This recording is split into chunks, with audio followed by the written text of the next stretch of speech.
Welcome to another Human Read audiobook by the United Marxist Pacts Discord server, link below in the description. In this series, we continue our investigation into the initial construction, the organizational structure, and the principles and tactics of the form of worker organization capable of seizing political power and establishing the revolutionary proletarian dictatorship and communality, which can in turn produce the communist mode production through the shared class interests of the workers of the entire world. Our goal is to compile, analyze, and elaborate on what all of these texts have to say about this, and at the end have a strong understanding of the exact scientific process of it, particularly in general terms. So I would like to have some specifics as well. At the end, for in particular my material conditions, which is America. At the end of our readings as a whole, we will try to put it all together and present it as a coherent whole in an educational video with associated notations. Today's reading will be the 1980 Il Partito Comunista, or the ICP. The Party Does Not Arise from Circles. This was written after Bordiga's death. This video includes a pre-written textual analysis on the terms of the aforementioned topics, which is also posted in the pinned comment if you prefer to read it in text. I will give my own commentary sometimes as I'm reading through this, so it'll be a little bit different. Or follow the link in the description to a read-only version of my Google Docs notes. This will summarize the contents of the text, but it is no replacement for the actual reading itself for the sake of understanding the context. I am reading these specifically and only for the pertinent content, and am not including items that are not of interest for most of the conditions that are related to the topic at hand, but only historically. So, for example, the peasant question. I don't care about that. And while that's important for some people, for example, in India, it's just not in, much of the world's position currently. In addition, in the reading, I supply my own commentary, critiques, additions, etc., which may be helpful for understanding some particularities. With that said, let's get started. This is, again, the 1980 Il Partito Comunista, The Party Does Not Arise from Circles. At this point of historic development within the class struggle, owing to knowledge of the history of party organization, the party can be constructed without going through the phases of development.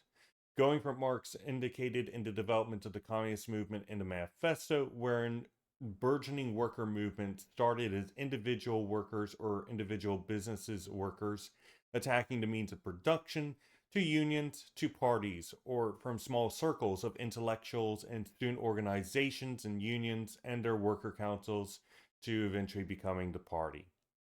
This development of the party is not only no longer needed, but is in fact anti-materialist in character. Now, the party at all phases of development should be doing all the things that a party should be doing, simply at different levels of activity. However, this is my own thoughts here. This conception of party activity is empty of comprehensive analysis, unless one starts by defining the party as an organization that carries out all things that a party should be doing, which would be fair. Expect that they have claimed the party from the outset does these things without a development from another form, that the party arises formed as a party, not from anything lesser. This is a fair definition, but at the same time, the way that they have this written, it sounds like they just think that the party just springs up instantaneously out of not out of some small group or anything along those lines. It's just bam, there. So the idea that in reality, quantitative differences lead to qualitative differences. The idea that a small party, an embryo, can undertake all the activities a large party, an adult, can do is absurd on the face of it. The activities that a large party engages in will be distinct in form, function, and content compared to a small party, as it has greater resources, labor capacity, etc. An organization is an emergent, quote, intelligence, greater than the sum of its parts as a system, and a small one cannot run before it gains the ability to walk. In addition, the goals of different party developmental phases are distinct, and there's nothing wrong with this. The goal of an embryo is to grow so in the future it can fight, not pick a fight in infancy. Activities that the party engages in are based on allowable external possibilities. In reality, it's also determined by internal conditions, though. But by the conception of the IPC, wherein they demand that the party be doing all activities in order to be considered such, the only excuse for this is external conditions. Because from their conception, as indicated in earlier texts, if they're still doing, quote, all activities despite unfavorable conditions, even if it is, quote, 1%, which they said straight out, then they consider it a party. So my critique of their position rests in two major things. Number one, uh, it's a way for them to cop out of their own failures as a party organization. Because earlier they're talking about their inability to do any physical organizing or anything along those lines, but simply stated as 1%. And this is effectively their way of saying, oh, we are actually a party still because we are still doing all the things a party is doing. No, you're not. It's a qualitative difference, right? This is a different thing. For another, it also creates confusion here because effectively what it's saying is that the party springs up kind of out of the ether in a certain sense, simply because, we've gone through the intellectual stages of development in the class struggle. We know that we need the party, therefore we can just make the party. We get together a bunch of people, a bunch of intellectuals, by the way, and workers and so on and so forth. A circle, might we say, and then, they say, let's build a party, and then as an act of will, they put together the structures of the party and start doing party work as best as they can. Um, Unless I'm mistaken, this is how I understand what modern parties arise out of. I don't know if they want something different, though. Nor am I really able to understand what it is that they're wanting to be different, because I don't think that they explain it in this text. I might be wrong in misremembering. It's been quite a while since I actually directly read the text itself. This summary came quite a bit later.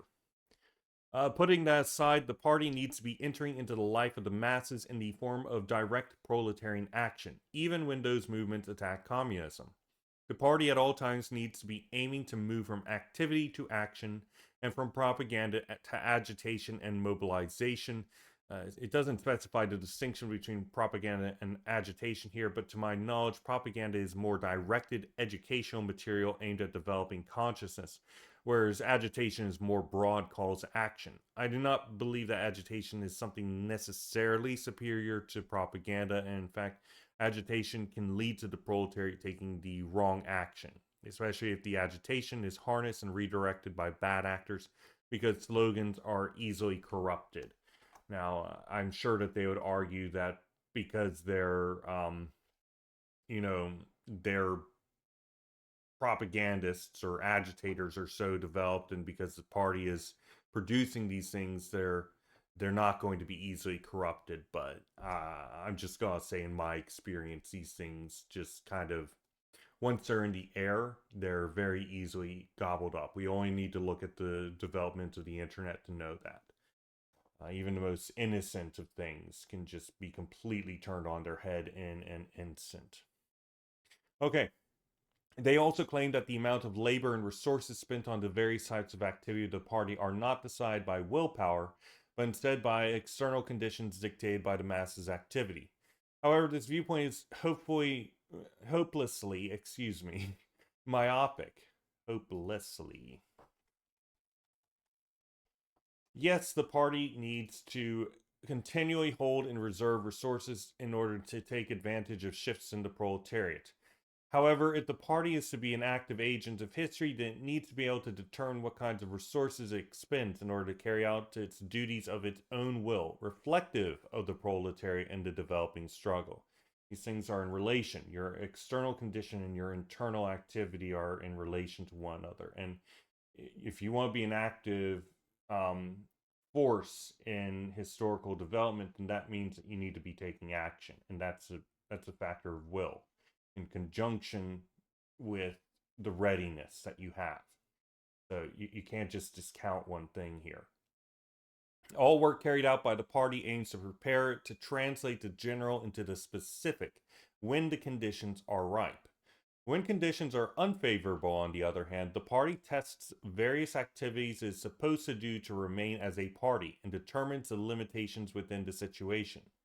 According to this text, the party does not engage in, quote, subterfuges or, quote, dubious maneuvers in order to deal with the problem at hand. Instead, in order to, quote, protect itself from, quote, contamination and loss of programmatic basis, instead simply turtles rather than trying and maneuvering itself in order to escape encirclement.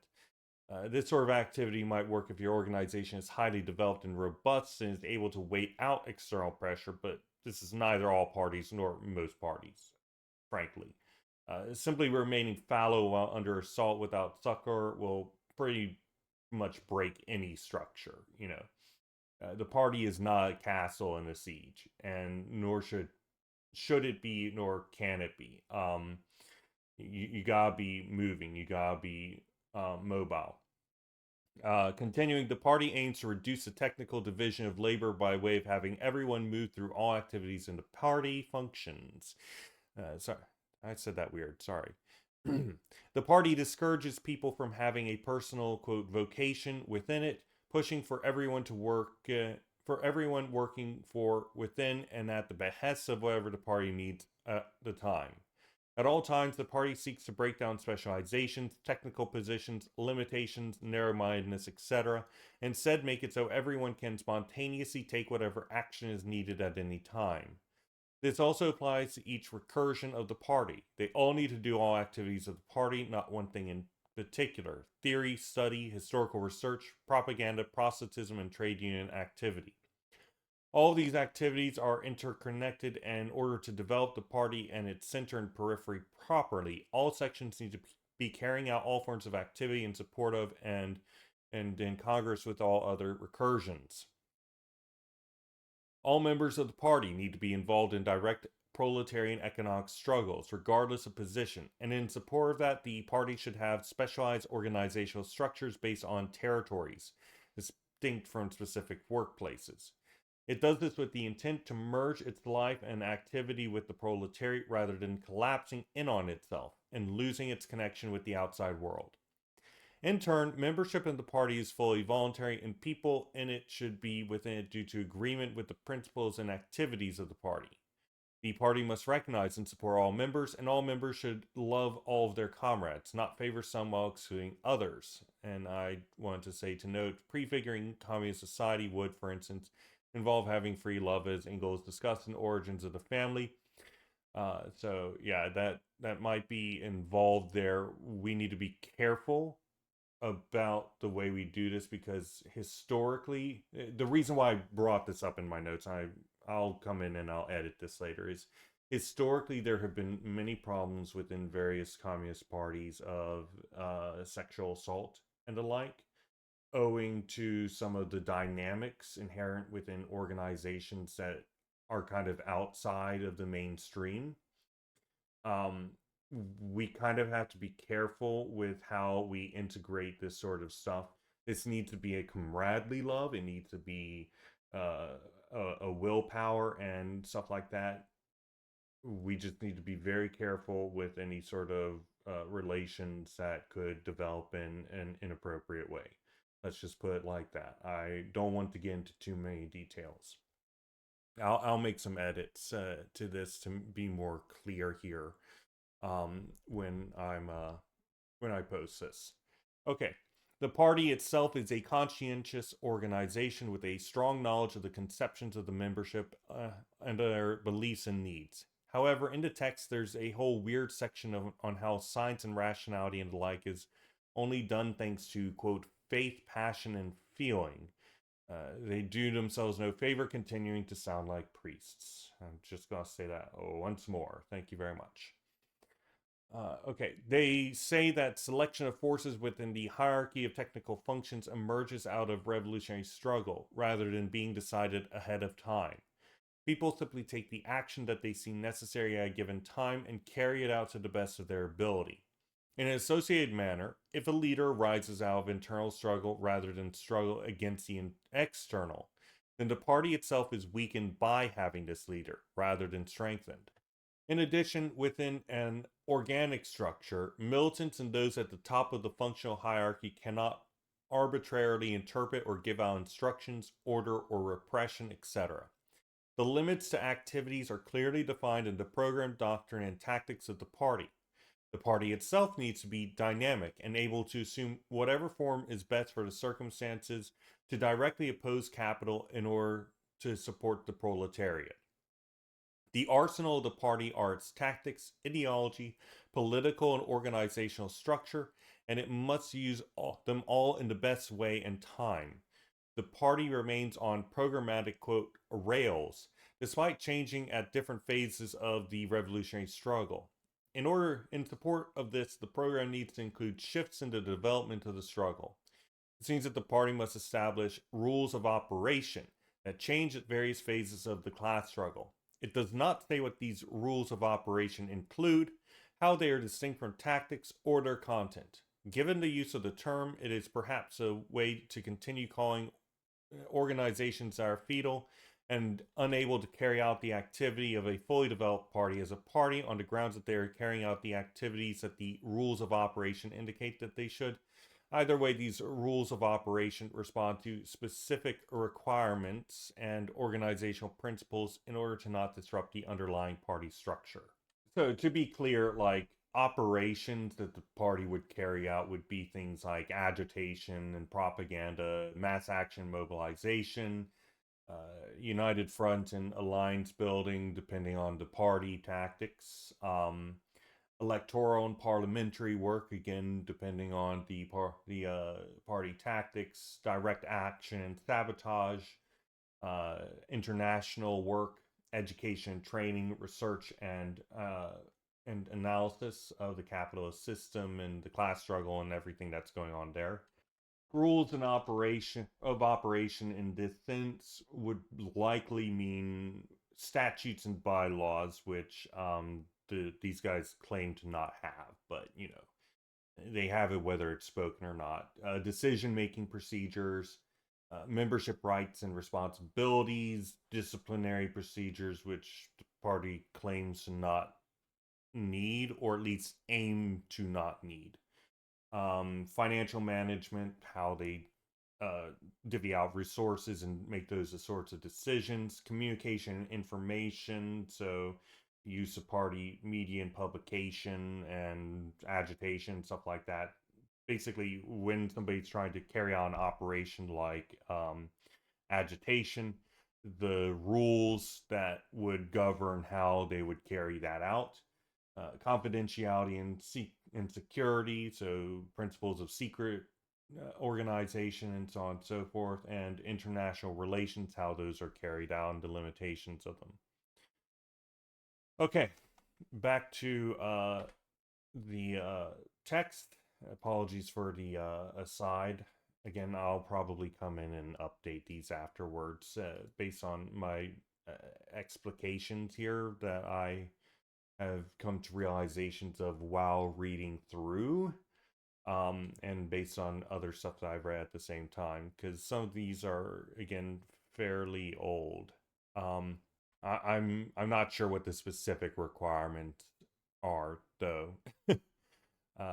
Okay, so the party's organizational structure should be in line with its program, and it gains centralism and discipline through its basic life activity. The activity does not increase discipline and centralism, then it should not be carried out. In fact, the party can even dissolve into circles if it fails to maintain its connection to its program, tactics, and organizational principles, fragmenting DSA style. They do not address how the state of affairs can be fixed, and if the party is constructed out of non-homogeneous circles, then it would lack continuity. Have constant fluctuations and conflicting politics. And despite being nominally one organization, instead be composed of unequal parts that can only be held together via disciplinary rules. In the absence of a way to combine these circles and homogenize them, there are no functional social relations within the party, and it would be completely dysfunctional. We see this quite often, I'll actually say as an aside. In in organizations, this regularly happens. And usually, the way that these things are defeated is effectively one section of the party just consumes another section and then hammers out a new thing. They'll make an entirely new recursion. The old one, the people within it get laid off or fired or whatever, it's used. It comes with lots of problems, and it doesn't work out very well usually. Forcing through changes in tactics and the like via disciplinary measures and organizational change is a subpar way of carrying out change, as it leads to poor internal relations, distrust, diplomacy, and factionalism controlled by yet more disciplinary action, which trends towards bureaucracy. It is important to ask the functioning of the military organization when that is in play, along with how the party achieves this military organization, which replaces the organic one at the time of the social revolution, whereby the party acts as the general staff of the proletariat, along with how the military organization dissolves after the social revolution. To say nothing of when to start adopting one, if there is ever a period wherein the party does not at least have a section that is on military footing, which is what I would recommend. You at all points have, at the very least in training, a military outfit that is able to advocate for itself, to gain more resources, to keep people's eye on the militant section of the struggle, and so on and so forth. It's probably the best way to go at it, um, which would be in line with the idea that the party needs to be undertaking all operations that the party would need to take, past, present, and future at every point of the party's life. So, um, so yeah,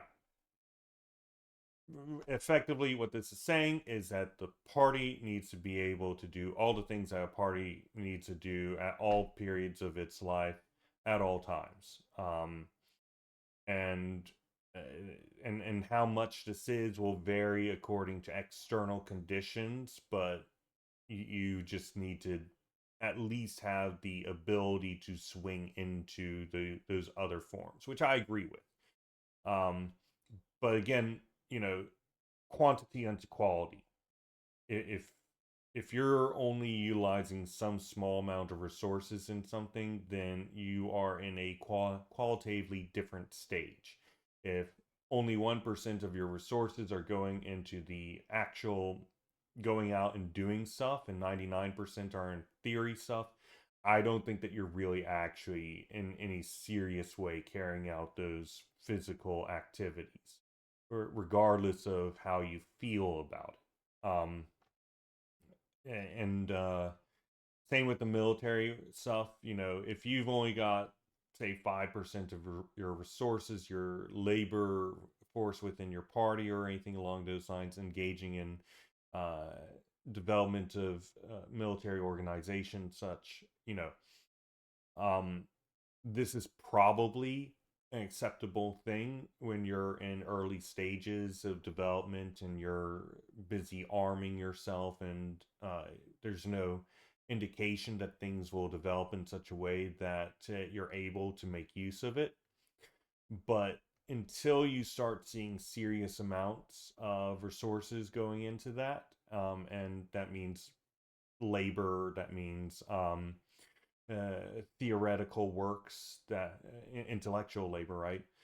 That means actual time of the party spent focusing on it, and so on and so forth.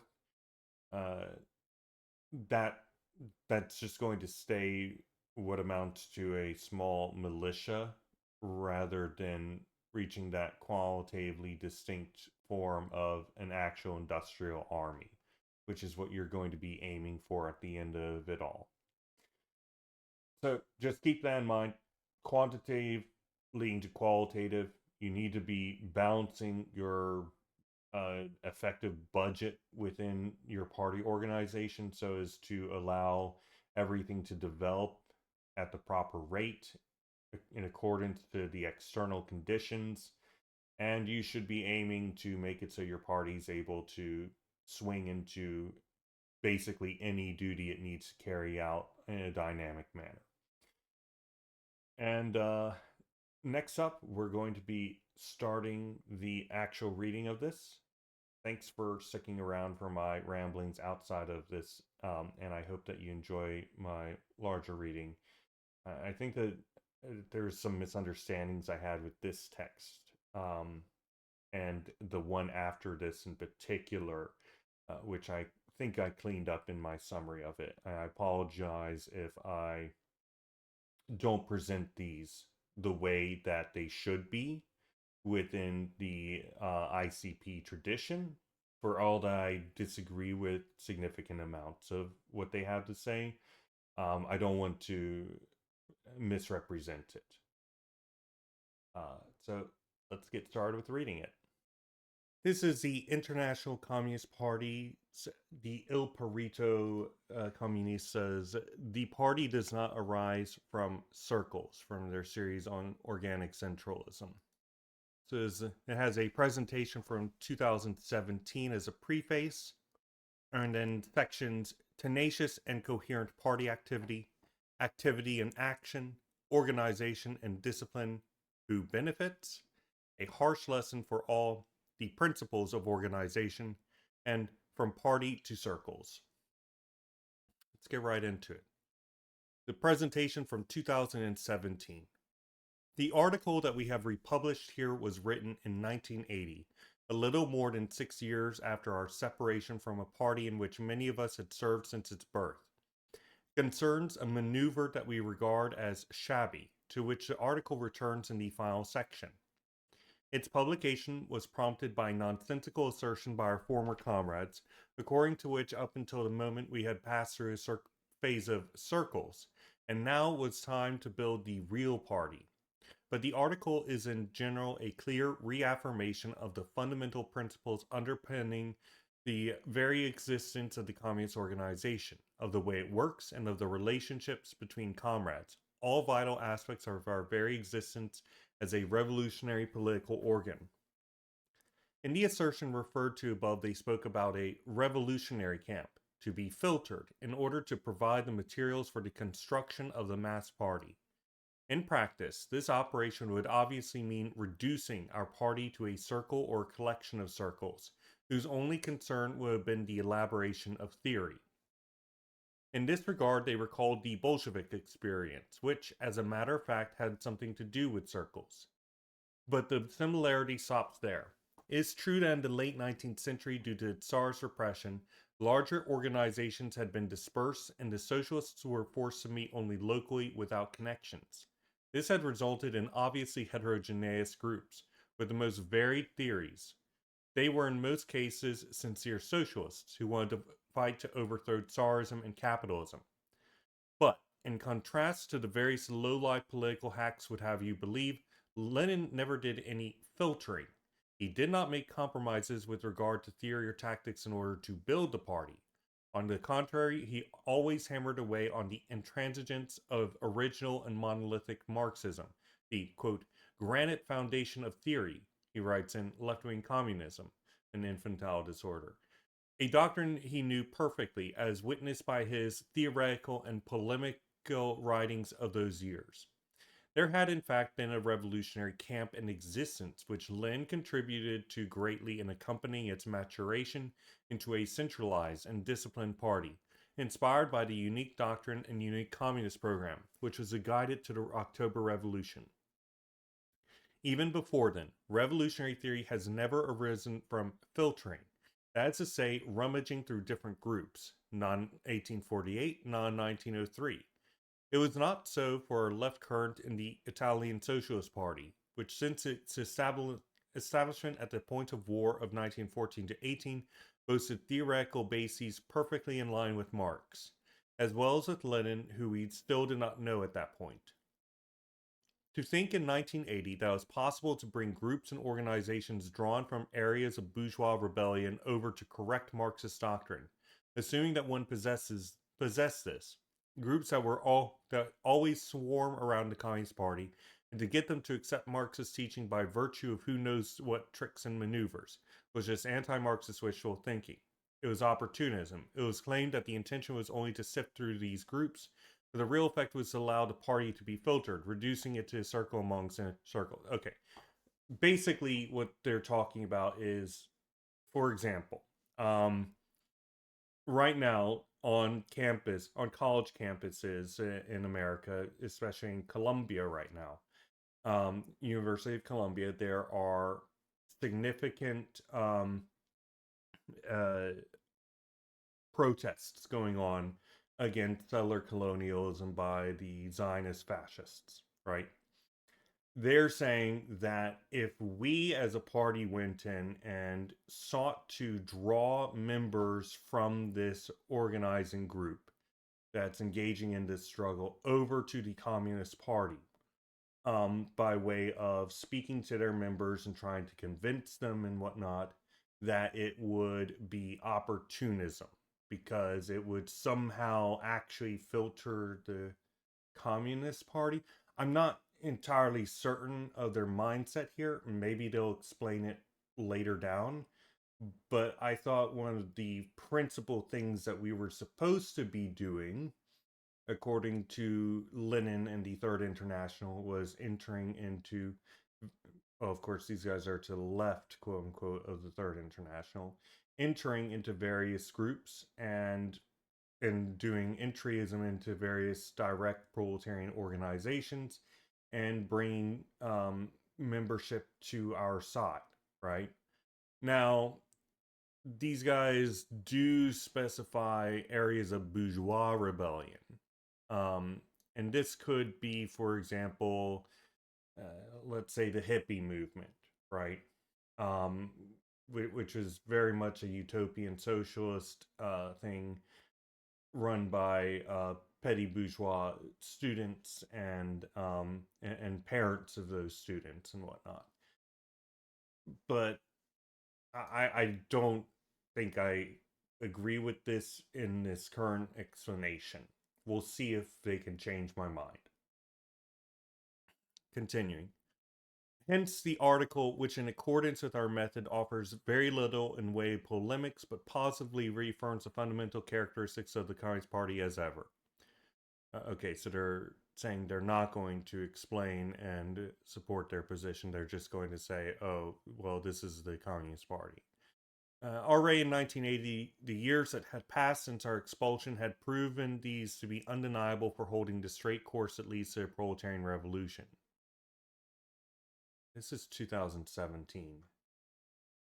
Um, I don't think that you get to say there's a straight course here. And the decades that have passed since then have only confirmed those statements and those predictions. All right, so we are now back to 1980. This is from Il Perito Comunista, number 68. In the understanding of the communist left, the party's essential function is to not deviate from the, quote, historical party, from its program, from its tradition. A reminder that the historical party is the non-existent party within the minds of people, which essentially is the past, present, and future party as it develops across time and space. And everybody is supposed to be looking up to the heavens and bring the heavens down to earth rather than, the other way around, which is what Marx said. Um, it's essentially saying, hey, have an idea of the ideal party in mind and be working towards that. Um, I still will just say straight out that these guys mythologize the party. They worship it. They talk about directly how it is a mythological thing, and they say that's a good thing, in fact. I think that this is a rather profound problem, and I don't agree with it in the slightest. I think that we need to be thinking about where we are. And yes, it's important to have an idea in your mind about where you want to go, but that does not mean that we should be worshiping some mythical thing and trying to replicate that and perfection or something along those lines. I don't know how they can say no model parties and then point to this thing. Anyway, a party's political organization is unique and opposed to all other parties because it embodies the communist program of the proletarian class. That being said, it follows the history of the political party is the history of the class conquest of communist consciousness. Just as it would be absurd and anti historical to believe the proletariat should use barricades as a military option today, so it is absurd and anti historical to consider that the political party needs to go through the circle phase before turning into a compact and powerful party. This, in the theoretical field, would be like admitting that there is no historical activity of the class before now, and that we ought to rewrite the capital that the class doesn't have a historical memory.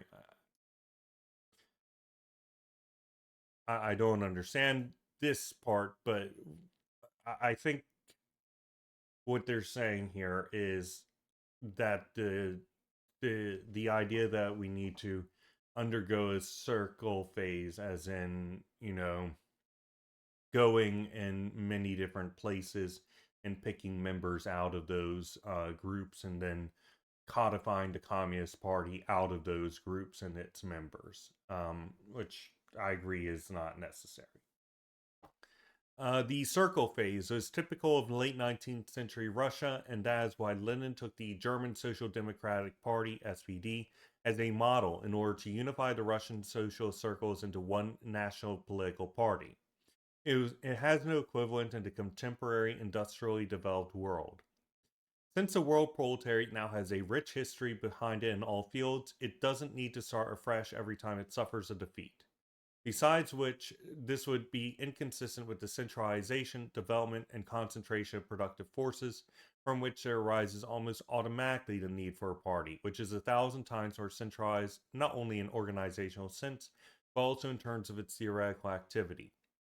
The narrowness of the circle is typical of the pay bourgeoisie, in which there is a prevailing incapacity to elaborate doctrine, an absence of principles or program, and whose maximum ambition is a federation of associations, just like the anarchists. I agree with everything that's been said here so far. We're going to take this. With the advent of the Communist Third International, with one world center on the way to the International Communist Party, the working class acquired what Lenin called organizational consciousness. The programmatic content, the tactics, the world dimension, and the pyramidal structure of its political organization.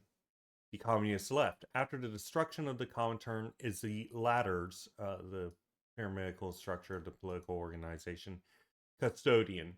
Since the end of the Second Imperialist War, they mean World War II, embodied in the small International Communist Party, it has carried out the task of linking the prolific, heroic past to a revolutionary, victorious future in an unremitting effort to restore the doctrine and rebuild a political organization, blah, blah, blah. Okay. Tenacious and coherent party activity. Lenin used the expression embryonic party, and the communist left the terms small party to signify that becoming a big party requires no distortion of the prerogatives and the forms of the party as such. To grow from an embryonic party to a mature party, there is no need to change direction. But the political organization in the embryo deserves the name party if and only if it carries out its relevant functions with coherence and fidelity to the doctrine and program. From any other embryo, there will emerge not only a large party, but an enemy party. The huh? The embryo, as we know from biology, contains the essential and fundamental functions of the mature adult organism, some of them potentially and others more or less defined. Uh, to be clear, I don't think that it's confusing to anybody to recognize that there is in fact a distinction between the activities that an embryo can carry out and also the biological formulations and stuff versus a full grown being. This is absolutely a question of quantity leading to qualitative changes. Um, Now, I think that it's certainly fair to say that the embryo quote unquote party here um,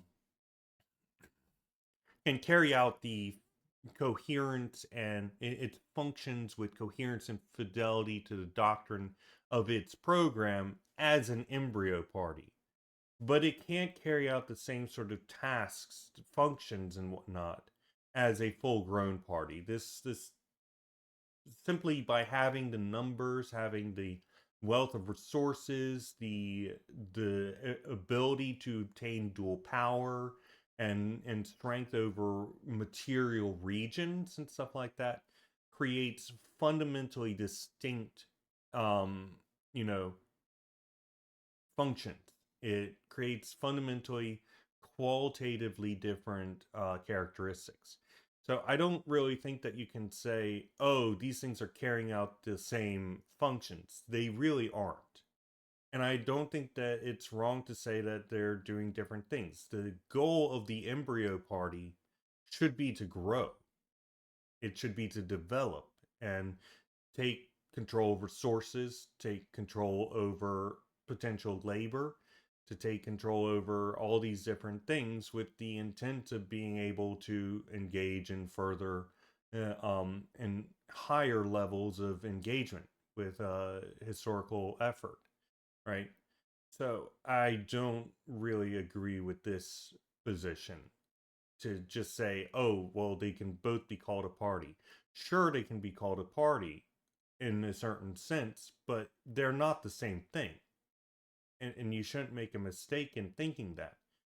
I think that it's entirely valid to say that these two different phases in organizational development have distinct directions, they have distinct goals and methodologies, distinct functions, in other words.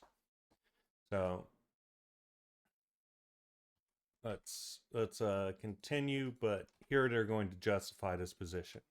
Indeed, the proof of this contention is the work and activity of the small party over the past 30 years. Work conducted not only in the realm of theory and doctrine, but also in the trade union economic field, together with the activities of propaganda and enrollment of new members, organization, and internal party life. Okay, that still doesn't address the principal problem that I'm bringing up. Just because you're doing small scale, minute things of this nature doesn't mean that you have the qualitative shift that's involved with moving in an actual revolutionary direction on the field. There's nothing wrong with any of this. All this stuff is good. Do that sort of stuff. But the kinds of activities that a large organization that can do are distinct in the same way that a small business cannot do the kinds of things that a monopoly can. It's that simple, right? There's nothing wrong with being small. It's just we have to recognize that we have limitations at different phases of growth. You can't run as an infant, and it's not a moral failing on an infant's part, nor does it make an infant any less of a human, but it does mean that an infant needs to be doing and thinking about different things than a full-grown adult. It's it's that simple. All right, continuing. Our 1965 to 66 theses, binding on all those who profess to be revolutionary communists, confirm these assertions. They remind us that quote, the party cannot be affected by aspects of the real situation, cannot but be affected by the aspects of the real situation that surrounds it. This is a thesis on organic centralism, 1965. A situation that is clearly unfavorable, yet for all that, quote, it mustn't give up the fight, but must survive and pass the torch along the historical filo del tempo. Clearly, it will be a small party, not out of choice or because we want it that way, but due to ineluctable necessity, end quote. Regarding the structure of this small party, quote, we don't want a party which is elitist or a secret sect, which turns its back on the world out of a mania for purity, We reject any worker party or laborite formula. We don't want to turn the party into some kind of cultural, intellectual, or academic association. Nor do we believe, as some anarchists and blankists do, that a party of armed conspiratorial action and the weaver of plots is conceivable. End quote.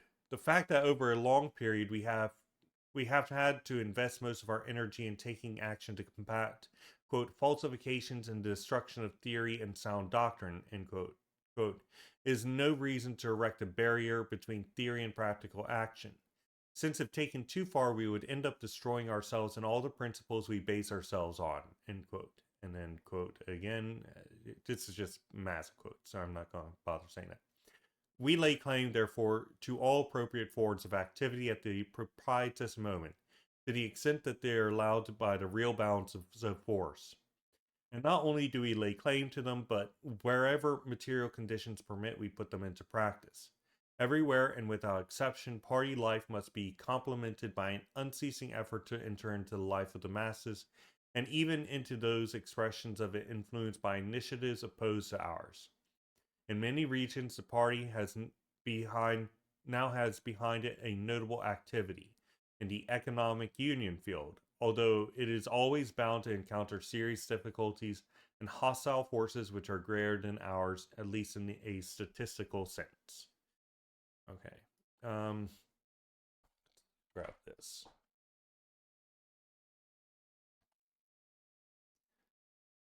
Activity and action. Our theses thus commit us to conspicuous activity and theoretical action. As long as the current unfavorable period endures, and for us passionate revolutionaries it seems interminable, the party will be restricted, not out of choice, to political activity and theoretical action, propaganda, and polemics. The field of action is inevitably limited, and the instruments of this action likewise inevitably limited to disseminating the revolutionary program. In spite of this relative temporal constraint, the party always strives to pass from activity to action, from propaganda to agitation and mobilization in order to influence the class. Beware, however, of thinking that willpower is enough to alter the respective proportions of the different aspects of our work. Because, to use Lenin's expression, quote, the greater the spontaneous pressure of the masses, the further the movement extends, the greater the need, in an incomparably more rapid manner, for consciousness in the organizational, political, and theoretical activity of the party. I don't know how this quote is applicable. Again, the example I used was in sports. Though, of course, this can also be utilized in a military formula. But the reason I use sports as an example is because it's a lot more clear to people. One of the things that you're supposed to do is tease out through various openings, through various maneuvers and whatnot, an overextension and a mistake from your opponent, so that you can then take advantage of that mistake. The longer a battle goes on, the more often mistakes become possible, right? Because there's so much going on, there's so much confusion, there's so much activity, and so on and so forth. And then instantaneously, bam, there is a mistake being made. In fact, this is, one of the best ways that a new player, a weak player, can actually engage in a fight against a larger enemy. You bait them into making a mistake, and then they bite the hook, and then you reel them in. This is one of the only ways that someone can actually win in any sort of notable battle, right? So I don't think that it's right to go in and say, oh, you know,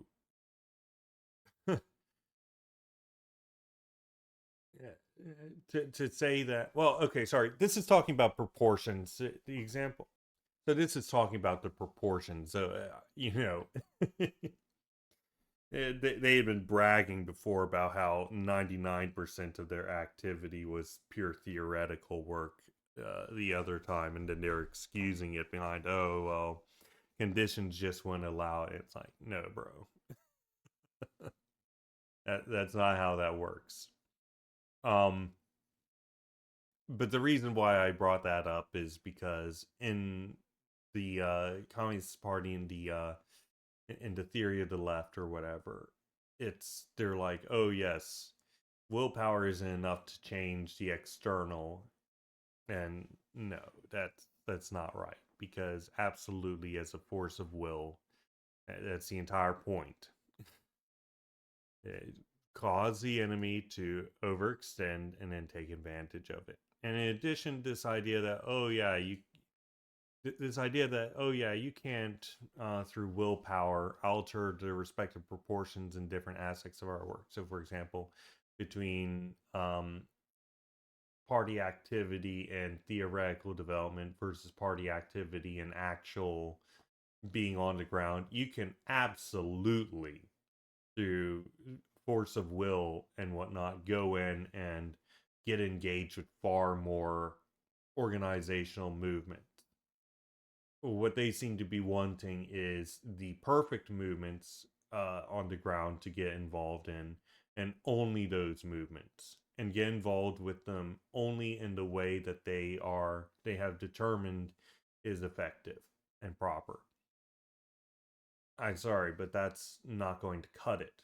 Um, that's really not going to cut it. If you're waiting for the perfect moment for everything, then everything else is just going to leave you behind. And people who are actually concerned about the current time, the immediate, are going to leave you. And then you would call them a bunch of opportunists anyway. But that's not helpful for you. You gotta be involved. You gotta be thinking about where you are and how you want to grow. And growing involves going out and doing things that are beyond yourself at all times. Okay. Continuing, the transition from activity to action is expected by the party, is sought by its militants as the natural way in which finally to expend all the energy so long contained and repressed due to the greater pressure of the enemy forces. If it were not so, if the party were to hear that the time for action had come by means of official announcement or following a sudden unexpected decision, the organization would be mortally traumatized. What? uh, I don't understand. So okay, okay. So I think that what they're trying to say here is that um, if the party had not been engaging with stuff on the ground, and then suddenly the party swang into a different direction, said, "Okay, now is the time to start organizing on the ground." Um, and getting involved in militant actions rather than having been always the case, then it would be damaging because the party is not actually prepared, along with its militants, to engage in underground action. That's fine. That's the correct conception. But but the idea that the center just getting up and saying, "This is our moment, guys. The walls are crumbling. The conditions are right. Let's go," would traumatize the party is a fascinating way of thinking. Yeah, declaring action equals trauma is a very weird way of explaining it. Um,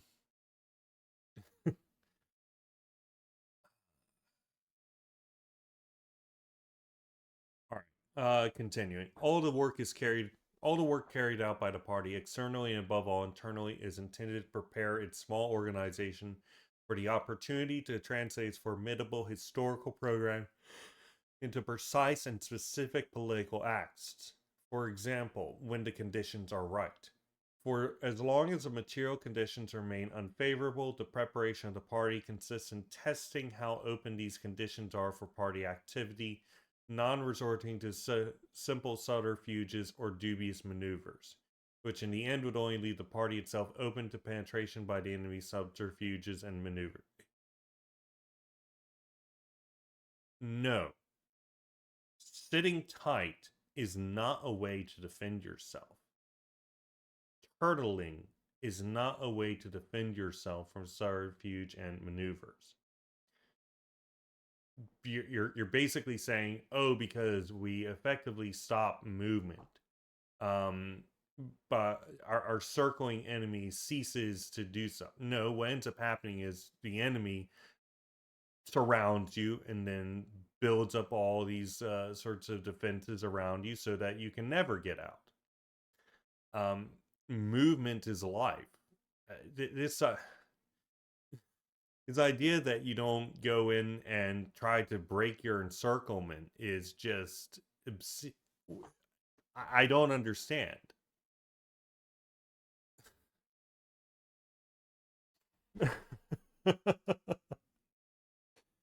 Oh gosh.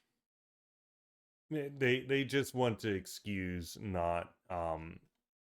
not going in and trying to engage the enemy on grounds that are favorable to them, which is understandable, but it's not going to work long term. In fact, it's not even going to work short term. Contaminating the organization, destroying our programmatic basis, while it's completely adhering to the traditional and programmatic roots. All right, we're gonna break down these previous points so we don't move too far ahead. Actually, again, I want to talk about baiting your opponent into making mistakes and stuff like that. Yes, doing that sort of stuff can be dangerous. There's no doubt about it. Because baiting your opponent is taking an action which gets them to target, and they might not take the bait. Definitely. It's dangerous. It's not always going to work out. But if you are going to potentially win a bout, especially as a weaker contender, you have got to be willing to take risks. You have got to be going out there and taking advantage of your small portion. You need to be taking advantage of their lack of expectation and respect for you and so on and so forth. This is a question of effective tactics. No military in the world, and I'm just going to keep on going back to the military, right? Because this is fundamentally a question of military tactics. No military in the world is going to say, all right, the enemy has encircled you. You should just sit tight and wait them all out as a siege and stuff like that. No modern military would. Perhaps back when castles were a thing, but we don't have a freaking castle. We don't have that. You need to be you need to be moving. You need to be active. You need to be going out and testing where the weaknesses are. You need to be going in and baiting enemies into going into incorrect places and then taking advantage of that opening to attack small parts of it and to break your encirclement. This isn't confusing to me, but apparently for them, they just don't want to take any action in the face of any action that is productive. They this turtling stuff and just lightly tapping on things outside. I don't understand this mindset. Okay. All right, so the party can be constructed without going through phases as historically as is the case. Because if we go back to the Communist Manifesto, Marx explains how at the very beginning, the workers identified the machinery as its major thing and organize on an individual basis to destroy their own machinery, owned by the capitalists, because they saw it as competition with them. Then came basic within individual enterprises, organizations by the workers. These things got crushed. They realized that they needed larger worker organizations, unions, and whatnot. And then eventually that led, and those failed, of course, because it was purely economic. And then people realized that it needed to transcend that to political, social revolution, which necessitated the party form. Um, and we don't need to go through that thing where we start out by attacking the machines and then do organizing within our individual workplaces in small groups, or circles as they may be, and then unions and then party. No, we can skip straight to the party utilizing our historical experiences.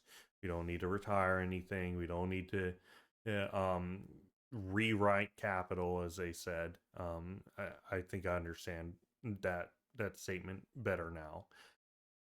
Instead, we can build off of our previous experiences. All right.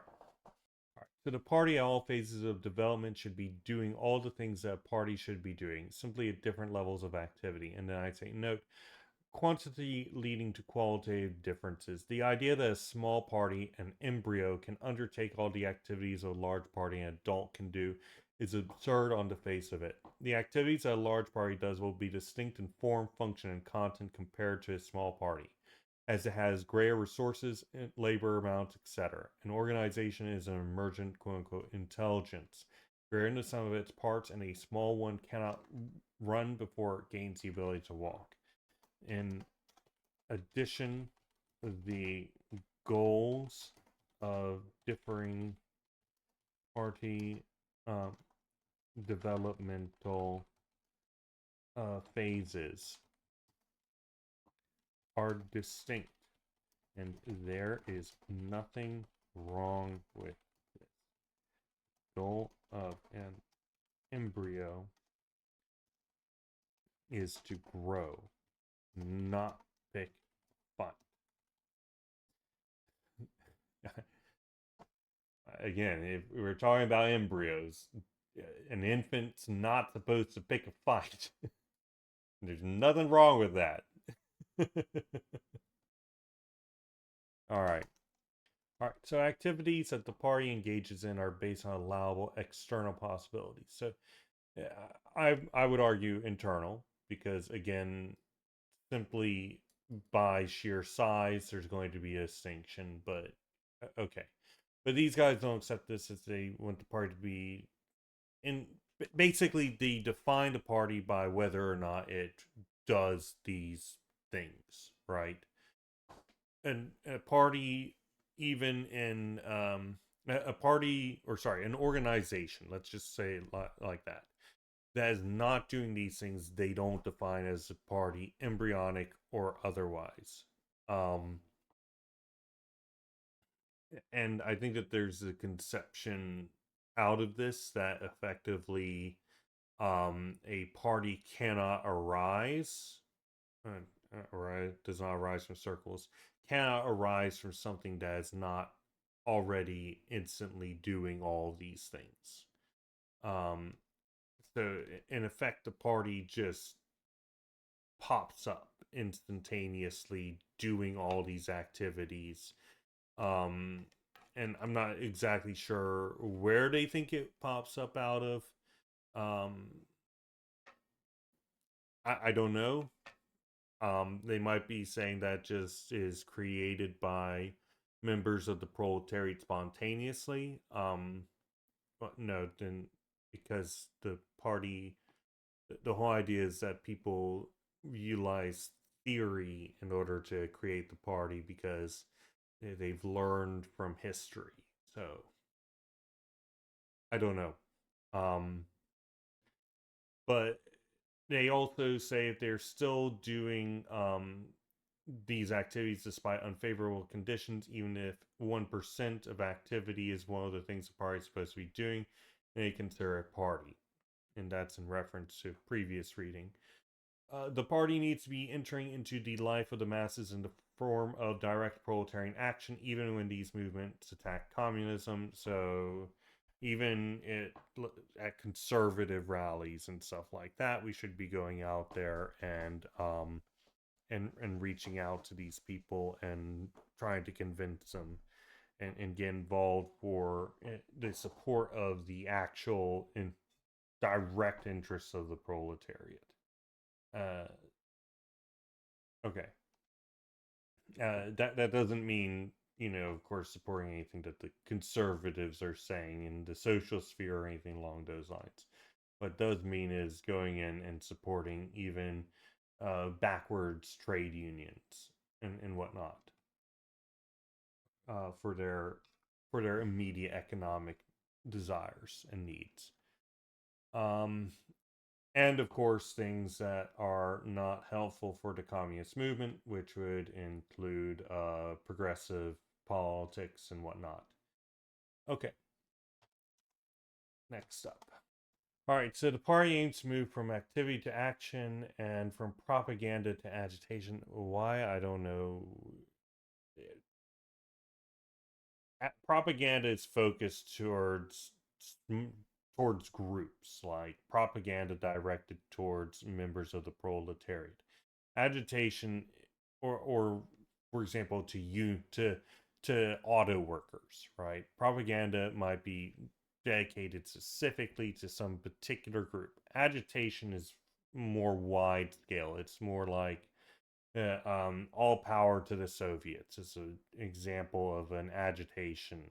Um, I don't really understand why these things, how this is a move, aiming to move from propaganda to agitation. These things aren't like mutually in. You can do both at the same time, and also I don't know why you would want to ban propaganda and mobilization.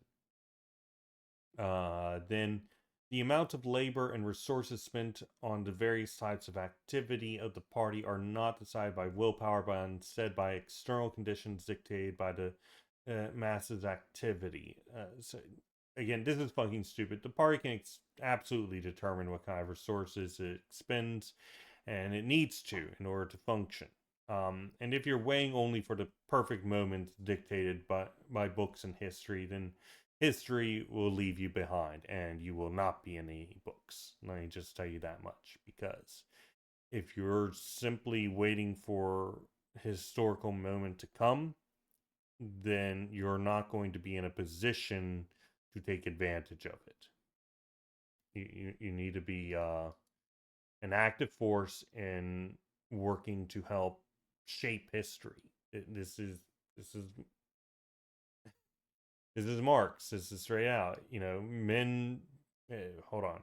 Here we are. Men make their own history, but they do not make it as they please. They do not make it under self-selected circumstances, but in circumstances existing already, given and transmitted from the past. So again, you can absolutely go in and within your own conditions, whether they be unfavorable or favorable, create the conditions for yourself to achieve more favorable conditions. Going out on a walk puts you in a different place. And you could walk into a particular area so that whoever is pursuing you ends up falling into a ditch and dying because you successfully got them to walk into a place that you had pre-planned and thought about and said, I know what's going to happen when they fuck up in this way because I understand it the way they think. If you understand your enemy and you understand yourself, all that sort of stuff. So I don't agree with this conception that, just, oh, we don't have any control over the way our party is active. Rather, just history controls it. No, you make your own history. It's just within the boundaries of your society. Okay. All right. So all work carried out by a party aims to prepare it to translate the general into the specific when the conditions are ripe. When conditions are unfavorable, the party tests various activities it is supposed to do to remain as a party and determines the limitations within a situation. It does not actually try and maneuver itself in order to escape encirclement. It just hurdles. Genius. Truly, a remarkable intelligence as a tactical organ of the working class. One that truly has the most advanced tactics of all times. All right, continuing. History has demonstrated that the party can be easily disoriented.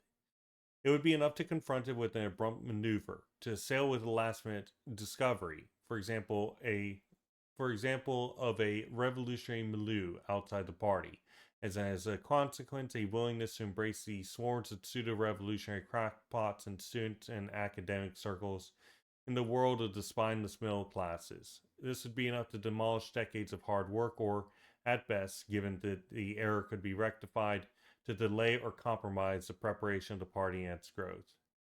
The need for consciousness in the party is a categorical imperative. The party must be ready to make predictions, to be aware of what it is doing and what it is about to do, the consequences of every undertaking and transition, and the impact they might have on the organization. So,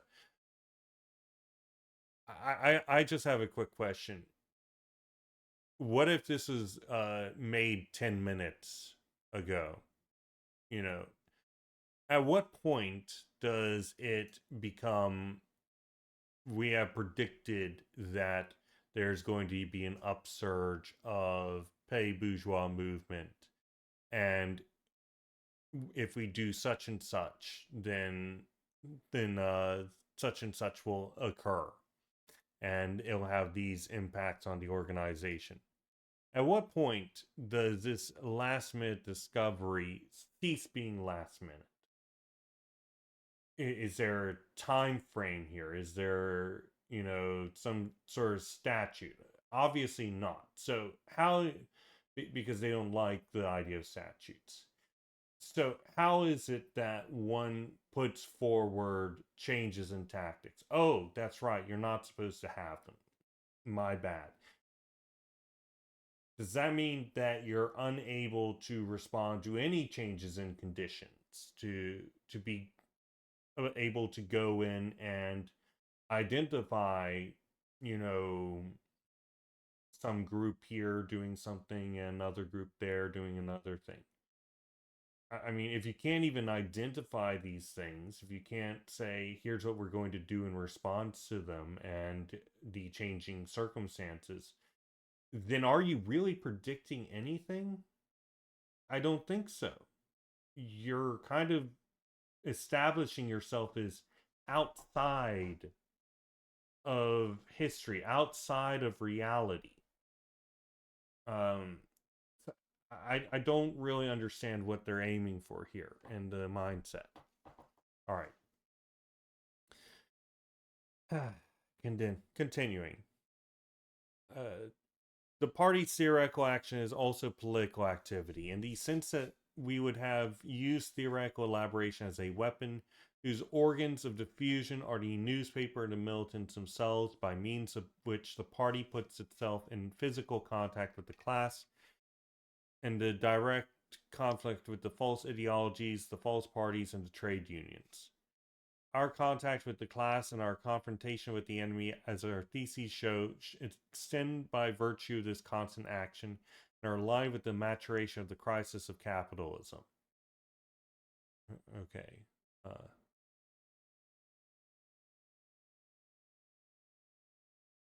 Oh, great. So they're basically saying, hey, we're doing our militant physical action by doing theoretical action.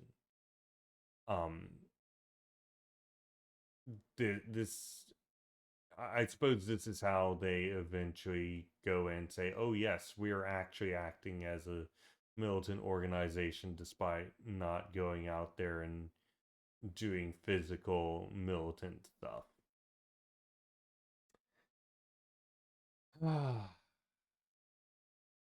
In a newspaper, our party's mouthpiece has always showcased the activity and action of the party. As the party's practice develops and grows, the political paper will also develop, filtering into and influencing the class. If it were not so, we would end up with a paper that went its own way with respect to the party's real activity, a paper that didn't reflect the organization's real situation. It would become merely an expression of wishful thinking, inevitably succumbing to voluntarism and anti-activism.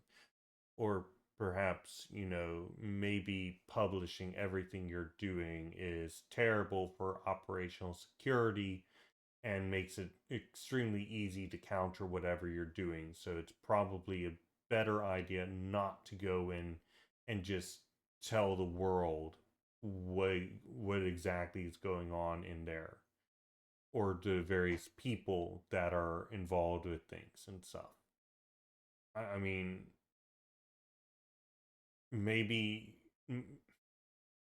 I don't know what their papers were like, but I'm just gonna say mm, any specifics and stuff like that probably isn't the best idea, and in fact, generalities might not be a good idea either. If you're expecting, various bourgeois factions to pick them up and then utilize that in order to defang you. This is part of this is actually a regular problem with Trotskyist publications. They publish everything in their newspapers, and it ruins a lot of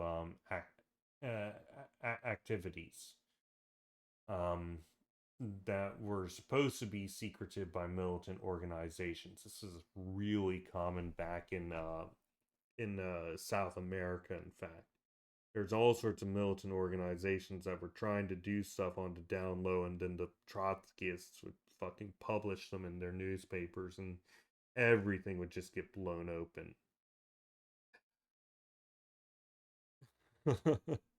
Anyway, conversely, if our newspaper refused to broaden its political activity and take political action where possible, it would relapse into academicism. But in the real party, this has never happened, and it will not happen so long as it doesn't lose its bearing. What the fuck is the real party? Are you saying your party, or are you talking about the historical party in your brain? I don't know.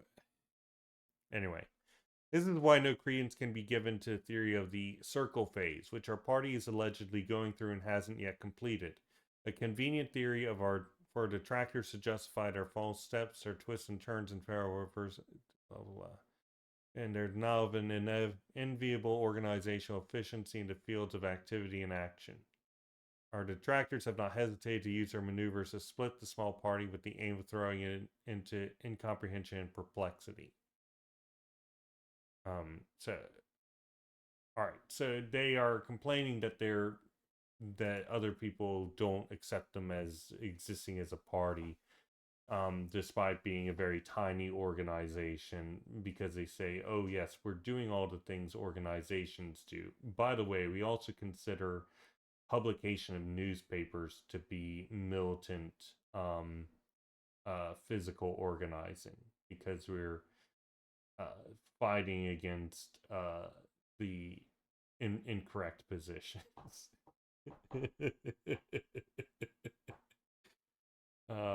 1% physical organizing.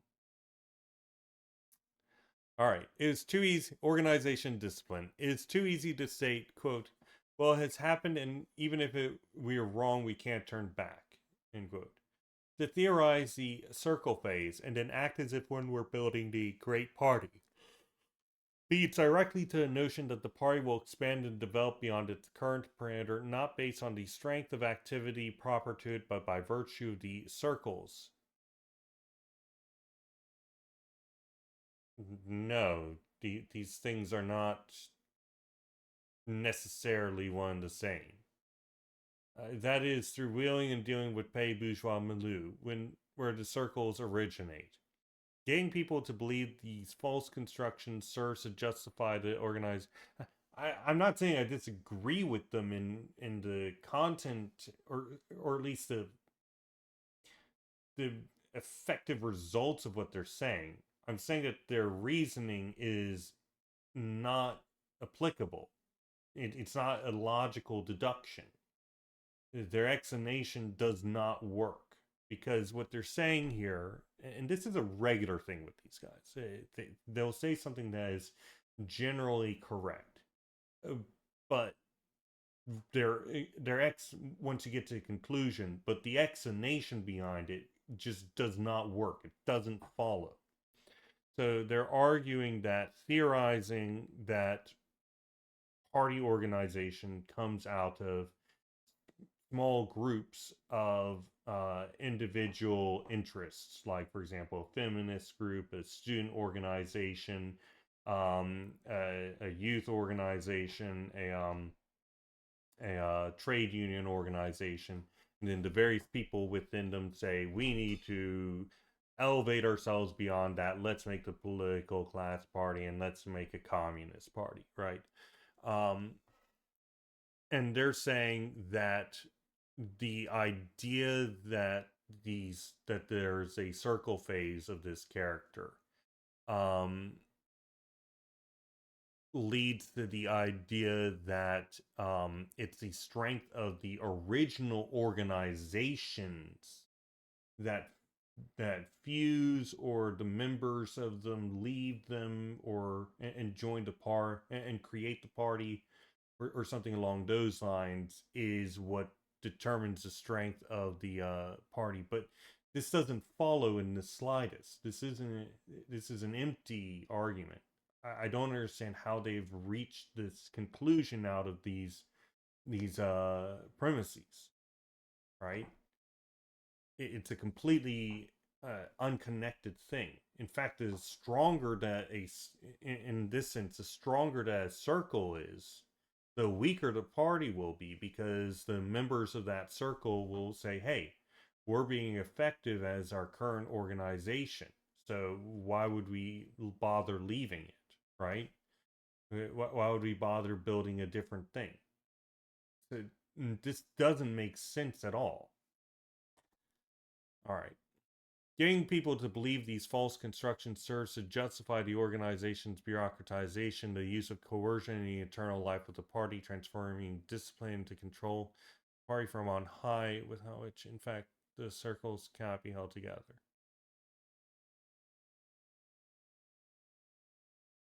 Okay, so they're saying that these stronger the circles, the more discipline is needed to hold them together, because because this conception of circles making up the party is essentially one in which factions are inherent within it, and it's the federal. It's a federation, a collection of different circles that don't abandon their previous formation. All right. The real party did not originate in circles, and nor will it grow by passing through the circle phase. The whole history of the communist left proves and confirms this.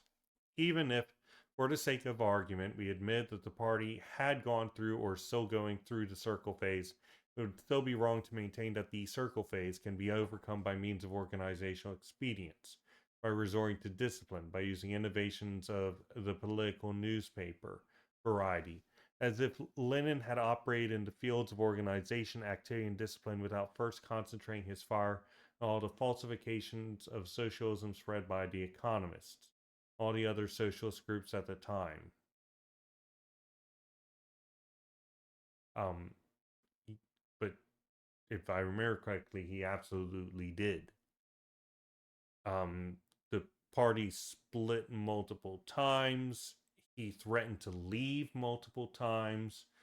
He, I mean, this is Rosa Luxemburg. Rosa Luxemburg, for instance, called the fucking cops on her political enemies within the Communist Party. Like, this is the kind of shit that happens here. This isn't the first time that they've had a rosy-eyed view of Lynn's activities, but I'm pretty sure that he absolutely operated in the fields of organization, activity, and discipline without first concentrating his fire on all on the Mensheviks and the socialist what was that, revolutionaries, something like that. I this doesn't sound right to me. All right. Continuing. If we are to believe this in 1980, when this original article was originally published, in a zone where revolution is unambiguously on the agenda, we would falsify Lenin and end up distorting his powerful lessons. What? By aping the Russian experience in a party building, one arrives at the opposite result to that have arrived at by Bolshevism and the Italian communist left, and end up as a party made up of groups or circles whose life would be one of constant political bickering and consequent rifts, with nothing to counter the intended filtering of micro-political organizations who by their very nature are opposed to real party. Or all the different individuals within it and the various groupings that they create, just by nature of being individuals in a social setting, end up producing differing interests to varying degrees, but the shared goals eventually triumph over all of the individual interests, and these varying groups are subsumed.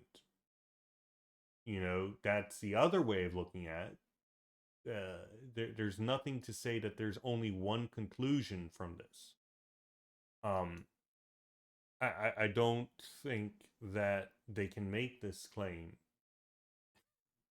It's a very general, broad, and unspecific claim that ends up having only one specific result, which is a reaching result at that, because I don't think that you could say that it's only one and not any others. Okay, so continuing, this is the next section. Viewing or oh, I see. This is number 69, whereas previous was number 68. Viewing organization and discipline as a magic formula, the open sesame to the question of building the political party is based on military and bureaucratic automatism. The party's conception of organization, structure, and ways of regulating discipline to directives from the center is opposed to that of the bourgeoisie. Only in the field of military organization does the party require mechanical discipline from the general party organization. But as Lenin also maintained, the more conscious of it, the better. This presupposes preparation by the party so that nothing appears improvised or unexpected. It is no coincidence that the famous political commissars of the Red Army were nothing other than the voice of the party, senior in both hierarchical and political rank to the military commanders. Through them, the party not only controlled the class structure and the military class military apparatus, but above all, it instilled the proletarian fighters with communist passion and consciousness. Well, I'm just going to leave aside my critiques of the formation of the Bolshevik army, but so I just want to bring up this funky bit here.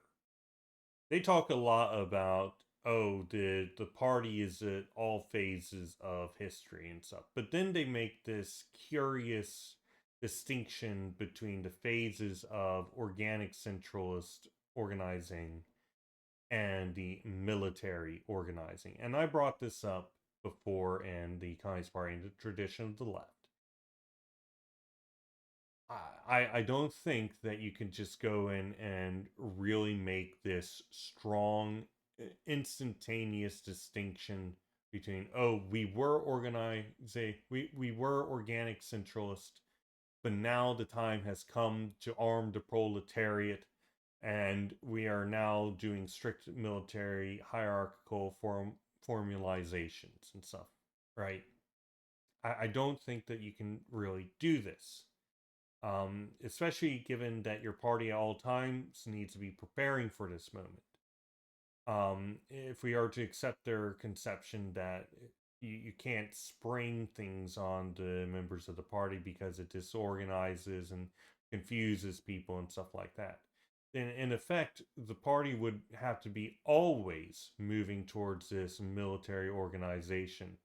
And the organic centralist structure would either have to have a natural transition into a military structure, as democratic centralism did, or you would effectively need to um, not do organic centralism from the get go, I guess. I don't know.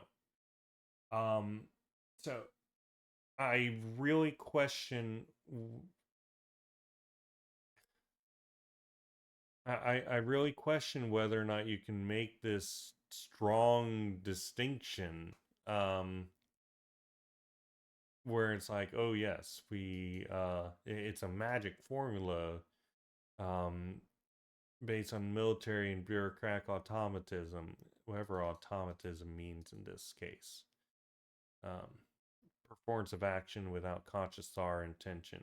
Uh, I don't really know how you come to this conclusion, but sure. Um, as in how one can come to a conclusion that bureaucratic and military organization and discipline is just like automatic or something like that. I don't think that you can make that claim. And that requires no thought. All right. Continuing. In organizational matters, the left's position has never been to divide militants into specialists or experts dedicated to particular functions within the party's complex activity. One way to combat the negative consequences of party routine is to encourage comrades to take on different roles and engage in different tasks. Because even now in the present party, we strive to practice to combat the technical division of labor. Party must be capable of forging comrades capable of taking on any role, of discouraging individuals from any personal vocation, beyond that of simply working for the party, within the party, and at the party's command. We've already effectively got this in our notes from previous readings, but uh, a reiteration isn't bad. The history of the communist left reminds us how all comrades, where the place assigned to them by the party and the organizational structure, have got involved in the proletariat, trade unions, and economic struggles, never thinking for one moment that they were invading some other comrade's field of competence, or were not up to the task due to a lack of specialization on their part. Our bitter and long-standing polemic against the renegades to come, around organizing the party on the basis of workplace cells, as specialized organizational structures rather than on a territorial basis, reasserted the necessary aspiration to work and progress by breaking down specializations, technicalities, limitations, narrow mindedness, the baggage of the iron hierarchies of the time, with which opportunism was crushed by the party by passing off stupid hierarchical and bureaucratic exercises as Bolshevism, rather than by supporting the party with organic use of all of its militant forces. Okay.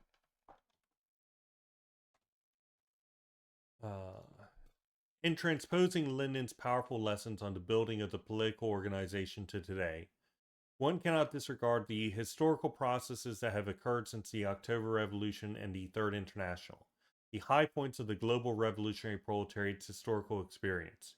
If, in order to rebuild the party, we did not use the best materials available from history, but instead took what is outdated and obsolete, we wouldn't be working to build the International Communist Party as a powerful social force.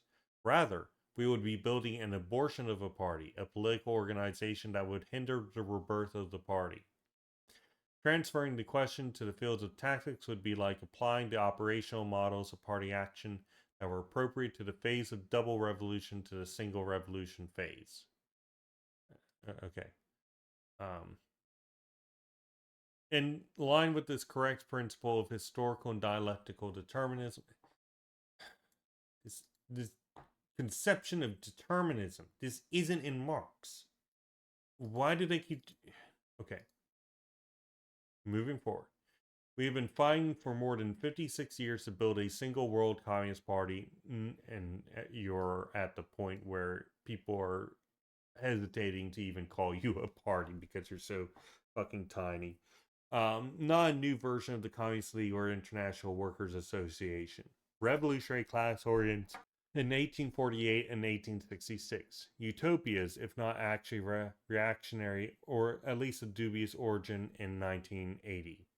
The falsifiers of the left argue that if the circle phase is not completed, a phase during which, by the way, the program in theory would be restored, you would not be able to rebuild the political party. A nice discovery this, that you can rebuild the program in theory without at the same time, day by day, rebuilding the organization. As if the restoration of the programmatic and theoretical fundamentals was not the activity, struggle, and action of an organization, small maybe, but still a political organization. One of our more significant pamphlets is entitled In Defense of the Continuity of the Communist Program. And there are contained the theses of the left, from those of the Communist Abstentionist fraction in 1920 to the body of theses from 1965 to 66 known as its Theses on Organic Centralism. These theses crystallize our basic positions over a period of 46 years in perfect, uninterrupted succession. Perfect, uninterrupted. But use your words, people. They covered the salient phases in the struggle of revolutionary communists to build, rebuild, and defend the worldwide party, the most vital organ for a new storming of heaven. The fuck? Guys, quit these masturbation. It's what you're doing. Stop it. Okay. It is precisely in the Theses of July 1965, directly at those who wanted to deny the status of party to our small organization and portray us as a sect of Marxologists, that we read explicitly stated, quote, before quitting the subject of the party's formation after the Second World War, it is worth reaffirming some results which are today considered characteristic party positions insofar as they are substantial historical results, despite the limited quantitative extension of the movement and not discoveries by useless geniuses or solemn resolutions made by sovereign congresses, end quote. And here's a list of substantial historical results achieved by the small party, the most important one not being not, quote, conceiving the movement as merely an activity of propaganda and political proselytism, end quote, but is engaged, quote, in an unceasing effort to merge its own life with the life of the masses. And thus, the position in which a small party is reduced to being a set of narrow circles with no connection to the outside world must be rejected. Okay, that is an incredible achievement. Nobody, except for your party organization, could ever come to such a determination that the organization should not just be hidden away. Wow, I am completely in awe of clearly your perfect organizational structure to make a statement that is so uncontroversial. Come on, guys.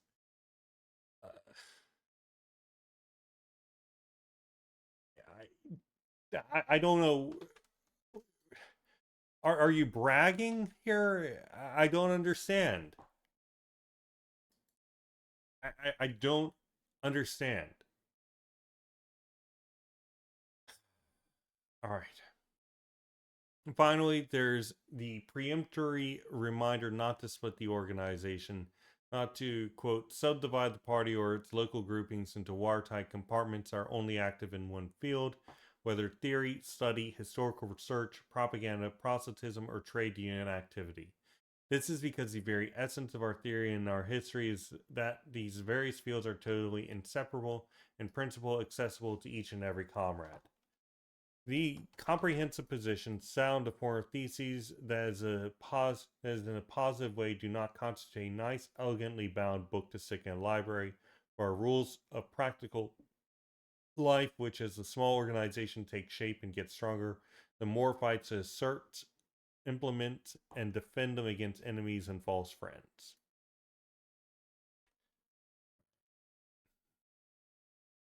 Let's get caught up here. Yeah, we are aiming to reduce the technical division of labor by way of having everyone move through all activities and the party functions. And actually, I wanted this last bit.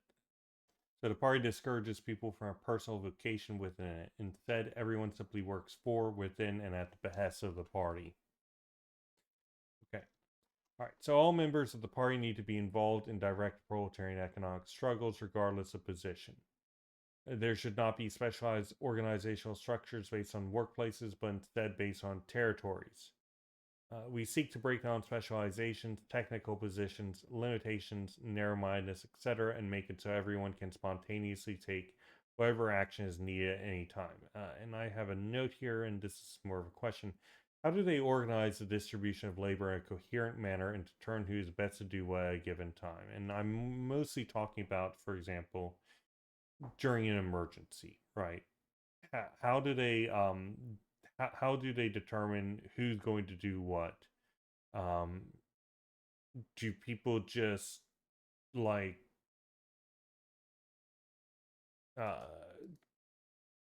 let's say that there's a job that only requires 2 or 3 people, but then 10 people show up. I don't think that this is um a particularly effective way of doing this at all. Um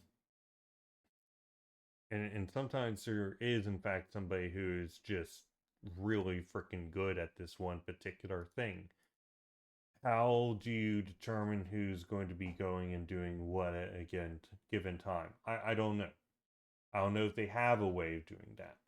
I think that they probably should. Um, Even if it's just oh, this person here ranked at a particular level, but I think that they didn't want to do rankings, so I don't know. Okay, it's just I'm not sure how this functions in reality. It's nice to be able to say, oh, everybody's good at everything. Okay, sure. But that doesn't remove the fact that some things need to have more people than other things. How are you going to distribute labor across the various tasks that need to be done?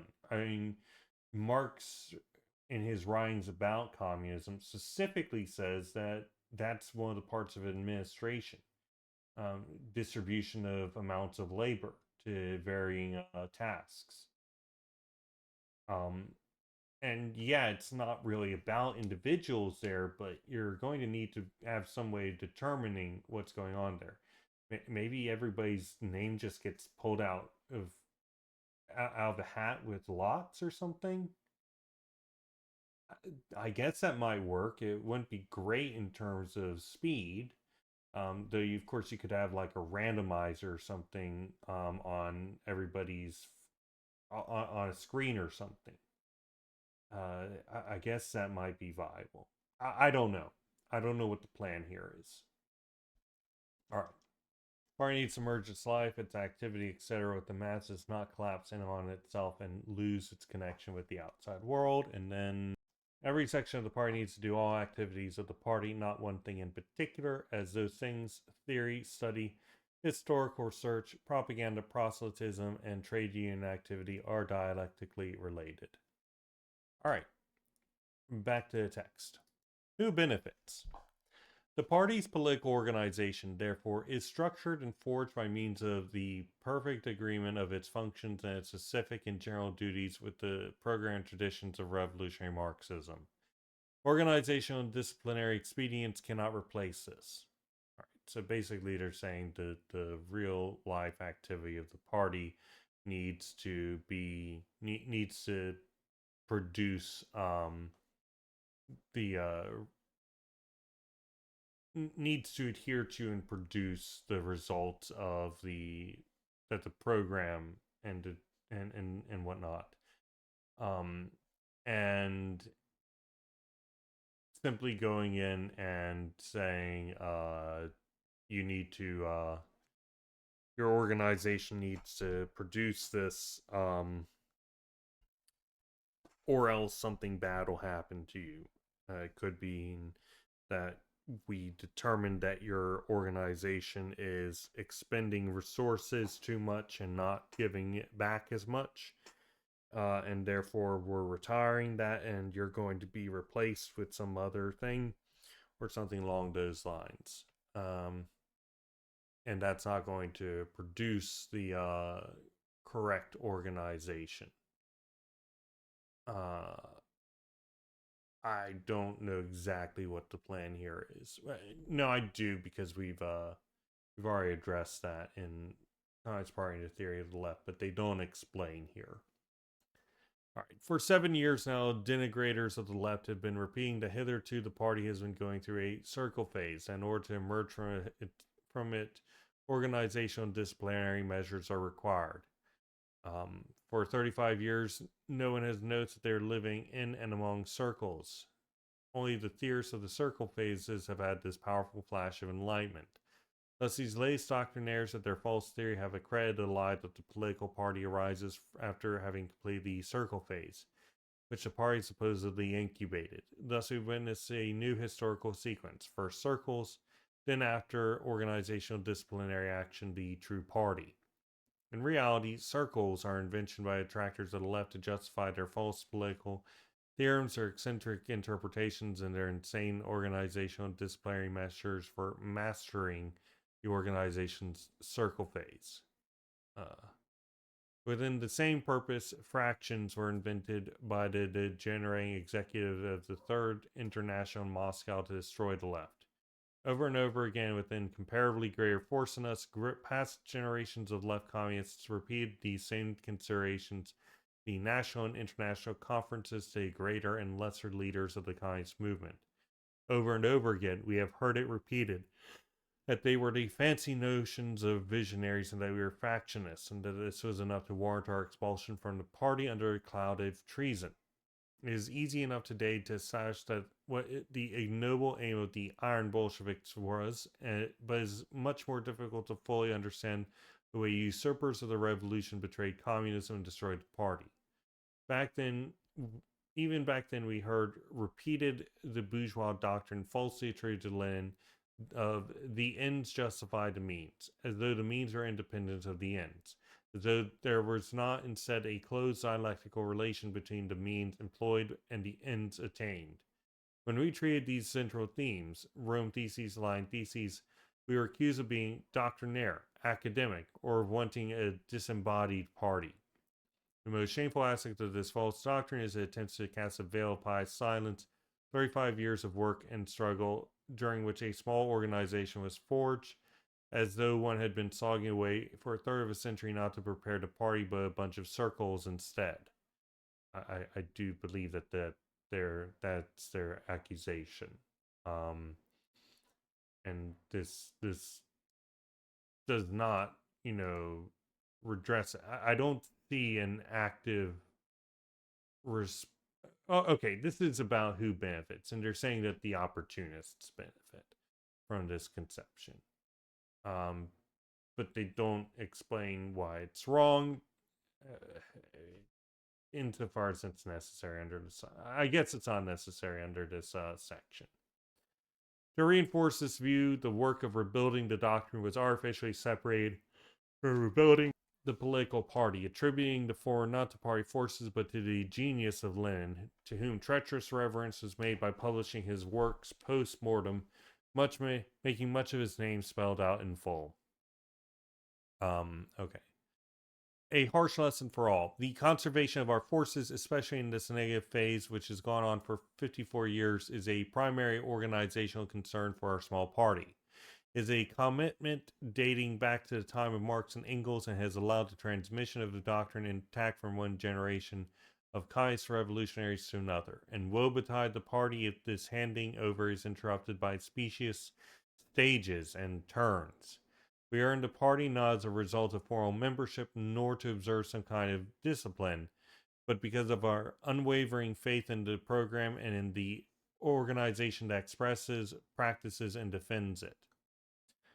This is no formal unitarism, which is just as harmful as fractionism, but neither is it the foolish and base conceit of being the elect, A nucleus blessed by history who are allowed to do what they like, including denying today what was said the day before.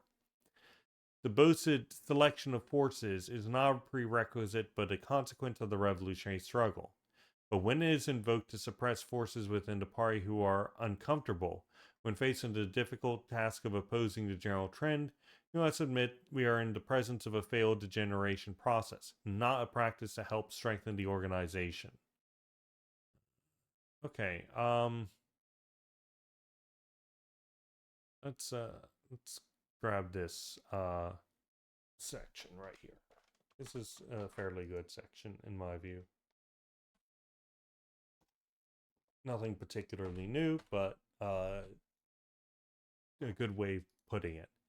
All right, continuing. These are not moral or aesthetic considerations, but the patrimony of the left. To argue that conditions are not ripe enough to apply them is equivalent to rejecting them, and consequently to paving the way in the long run to the defeat of revolution. Aren't you arguing that when you with your we just poke around in the and we don't do any um and we don't go out and try and create conditions for our own release under unfavorable conditions. So I don't think that you guys have much of a leg to stand on here. All right, continuing. Never to allow anyone to attack the party's programmatic and organizational integrity is the other injunction handed down to us, derived from the first. Anyone who dares as much, whether high up in the party or in the ranks, must be cast adrift. Again, kick out everybody who disagrees with the program. It shouldn't be thought that the party just consists of its leaders and that of the followers. They're just the executors of their irrefutable orders. Often, very often, in fact, the correct revolutionary policy hasn't been handed down from above, as proved by the left's formidable struggle, against which the majority consensus was opposed as proof of revolutionary veracity, rather than the doctrinal solidity of arguments, aligned with the program, the tradition, that the Democratic form consensus, as is customary in the international, has now been discarded, is not a useful vindication, but an attempt to browbeat the party. Dirty tricks are still dirty tricks, with or without the feather duster counting votes. Okay, these dirty tricks are just the...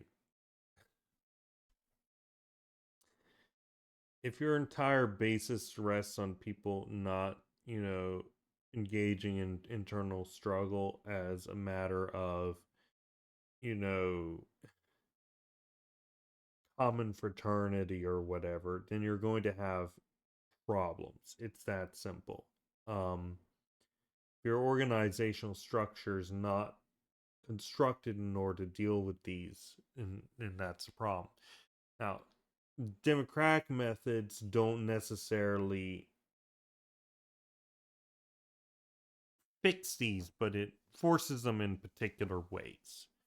Um, I don't think that, but I guess the organic centralist model technically kind of deals with these, but it's just because it doesn't say anything about how it deals with them, but it assures us that they are. All right. Gosh. For the same reason we are custodians of theory and program, we are also guardians of our organization. The supporters of the false doctrine. Oops. Sorry about that. False doctrine of the circle phase have no such scruples, since it is not about the party according to them, but the circles. To stop someone in the party from...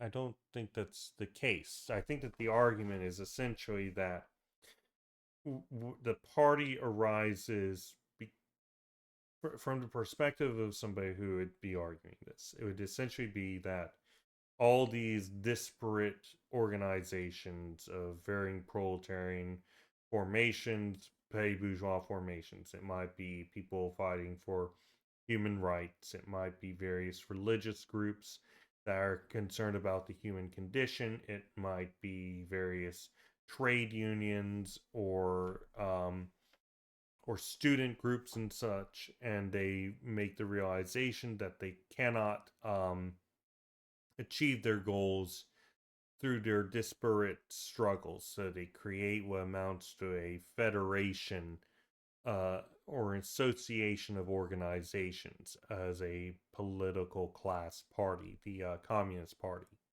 And the proletariat lead it or wrest control of it. I don't know what the thought process here is.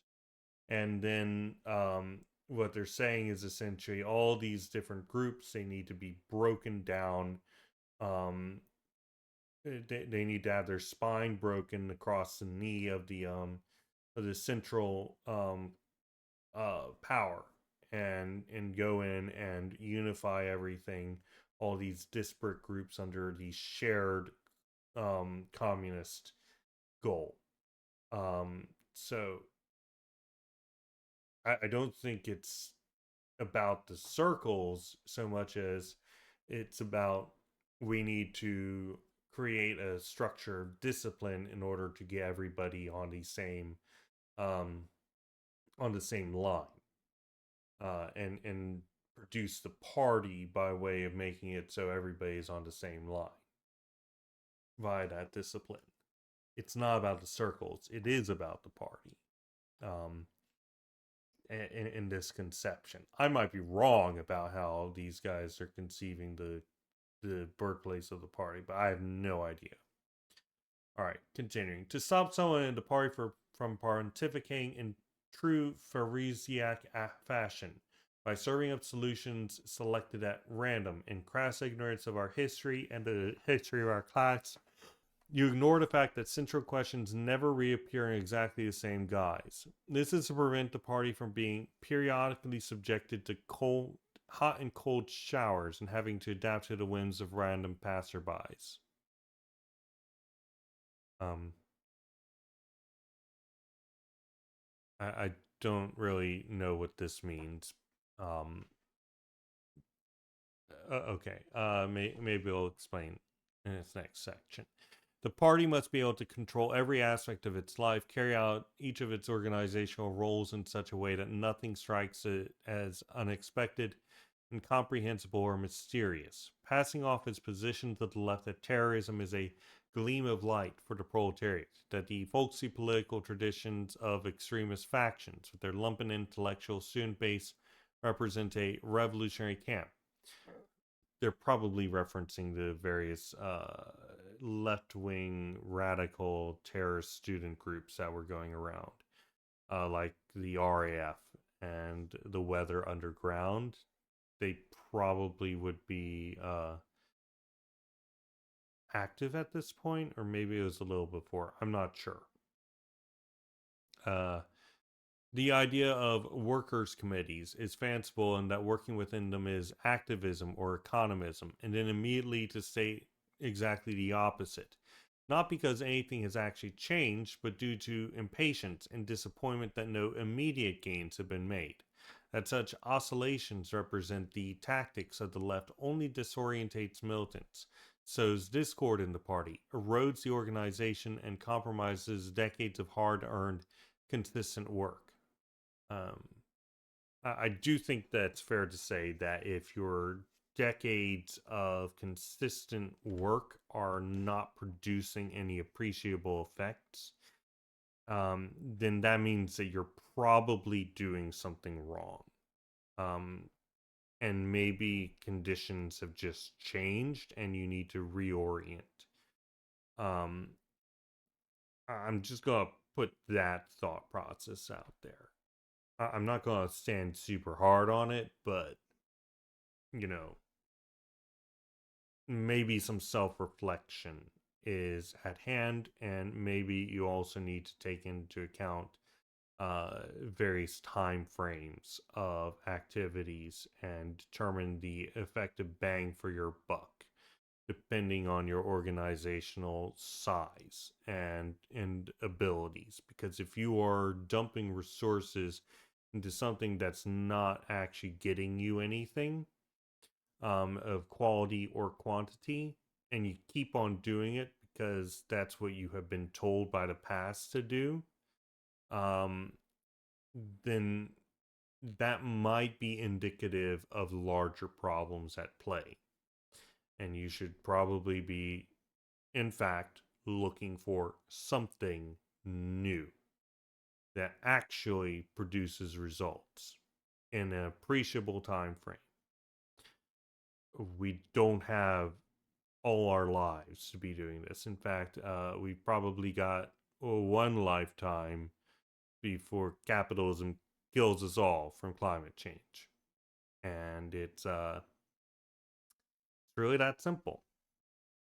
And no worker is going to sit there and hear you say, well, in 50 years, after capital has gone everything it wants and people have all died from climate change and whatnot, maybe our organization, by doing the exact same thing over and over again without changing, will have some small results. And we will pat ourselves in the back and call our organization perfect. That's not going to cut it for anybody. All right. And the theorists of these circles are not afflicted with any such preoccupation because their remedy for everything is discipline and organizational formulas. One thing we can be certain, the International Communist Party did not arise from circles. So membership in the party is fully voluntary, and people in it are within it due to agreement with the principles and activities of the party, rather than some discipline where they say you can't leave or anything along those lines. Selection of forces emerges out of revolutionary struggle rather than being decided ahead of time through any process. Basically, they want people to naturally come to leadership positions through showing themselves to have the temperament and the knowledge and the drive and so on and so forth to lead leadership. And their conception is that by the time an election would happen, essentially it would already be accepted that this person would be leader, and it's just doing a rubber stamp. Um, we've discussed this in the past. If people rise to leadership from internal struggle rather than struggle against the external, then this is a problem for the party and does not actually strengthen it. That's how I translate this last bit. I'm not sure if that's um, exactly what they mean, but this distinction between types of struggle, I think, is very important. Okay, let's go back to the text. So we are now in the Il Perito Comunista number 71, written in 1980 as well. For this, the party does not arise from circles. The points developed up to now have aimed at demonstrating that the political party does not arise from organizational quote unquote shifts or disciplinary quote unquote cures, but from conscientiously working to restore the program. On this basis, the political party has always arisen, and then arisen again. The forces that coalesce around all the various activities through which the party's life objectifies itself takes up their battle stations and discover their commitment in a natural way by respecting, also in a natural way, the fundamental principles of the organization, that is, centralism and discipline. These principles are common to all political parties, even bourgeois parties. The major difference being that in the Communist Party they are applied in a way that the left defines as organic. Let there be no mistake. The word organic does not mean that each militant can arbitrarily interpret the party's instructions, or that the party has no hierarchical structure, or that within this functional hierarchy, whoever is at the top can just as arbitrarily issue orders, repress, and condemn. The history of the left has shown that rather than breaking the basic rules of party political organization, it preferred to suffer, often in heroic silence. The example of the so-called retractions of the Bolshevik Old Guard brought before the state tribunals of Stalin confirms the formidable willingness of communists to renege on their personal convictions should these conflict with the principle of principles, the primary requirement of the class political party. anything to avoid offering the enemy, capitalism, the chance to blackmail the working class, with an example of its own party being repudiated by the revolutionaries. The lessons of Bukharin, Zinoviev, Kamenev, etc., was precisely not to offer the capitalist world the spectacle of insubordination to the party. Basically, uh, defending the image of the party rather than creating an image of internal conflict and strife led to the various people within the Communist International who were in fact dissenters within it towards Stalin and the rest to not utilizing their position and their platform to argue against the general viewpoint that were being established and enforced through by the bureaucracy. And more specifically, the USSR as the leading socialist state, uh, dictatorship of the proletariat, let's just call it that, at the time, and the leader of the Communist International, nobody wanted to break ranks, even when it was supposed to be the case that they would be the ones ringing the alarm bells. They refused to. Instead, they submitted to the process. Uh, and these guys also did as well, and they bragged about it, which is pretty funny. Um, because they're like, oh yeah, when the center in Moscow demanded that we just let our entire organization be gutted and all of our leadership replaced by people we didn't agree with, we submitted because that's what we're supposed to do. Look how adhering to the central line we were. Look how powerful, or sorry, how disciplined we are. It's like, come on, bro. All right, so continuing. Organic means that the party is not bound by any a priori form, and that it wants to be able to assume any form that is serviceable in an all deadly all-out war of the revolutionary proletariat against capitalist society. In this sense, it does not exclude from its arsenal tactical ideology, political or organizational, any means it deems effective in defeating the enemy. A party with a flexible organization, able to pass from one stage of the class struggle to the other without going off its programmatic rails. This is what Lenin always stood for as well. We're going to take this and this. And get rid of these stray spaces. Okay, the principles of organization. A political party can exist without an ideology, a doctrine, or a historic program of its own, but it must have an organization. The Fascist Party is a prime example. The Anarchist Party had to renege on all of its sophistry to survive as a political force. The advantage the Communist Party has is that its organization is not based on organizational principles of centralism and discipline that are disconnected from its program. In this, the Communist organization finds continuity. It can periodically die off and arise again because it draws its strength from the unique and indivisible program from which it arose. If, on the one hand, we take the historical party, as said, that is, the party program that won't die until class divided society dies, the political party, which in Marx's words is ephemeral, is on the other hand susceptible to fluctuations in the class struggle and operates and sets itself in motion by organizing its forces on the basis of centralism and discipline. Certainly, the party does not arise from circles, but it may dissolve into circles if it fails to stick to its program, tactics, and organizational principles. I'll get that.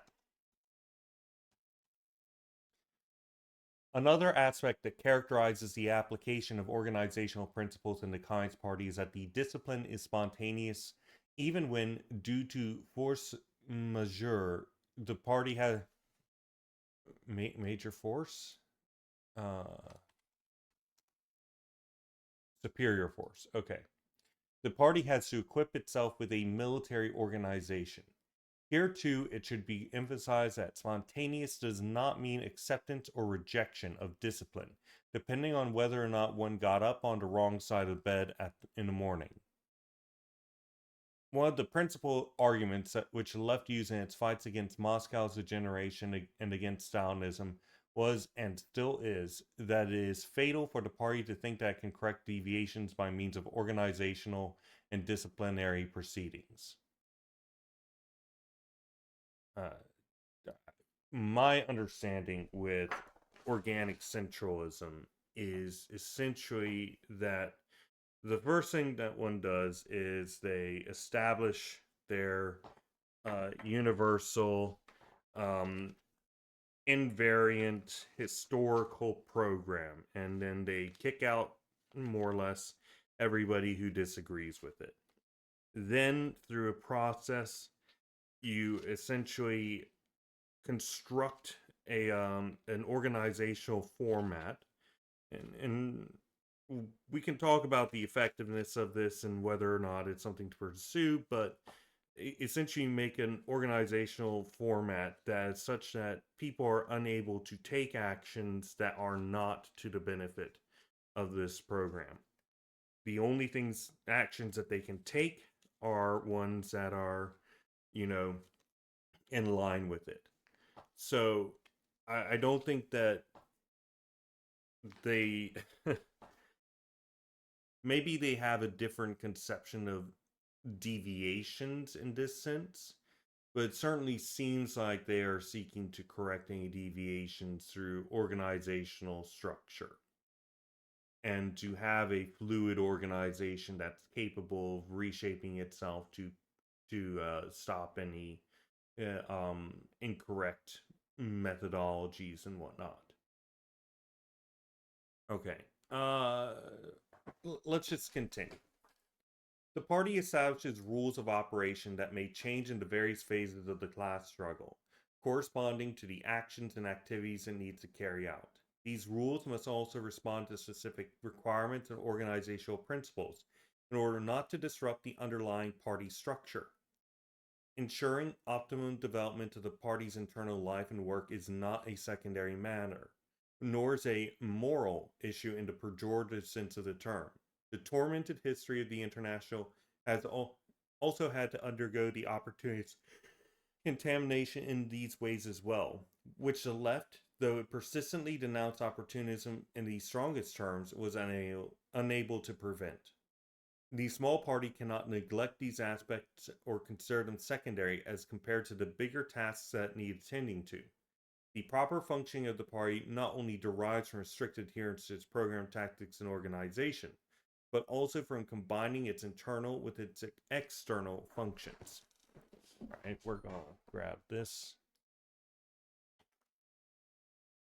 because this is an interesting thing.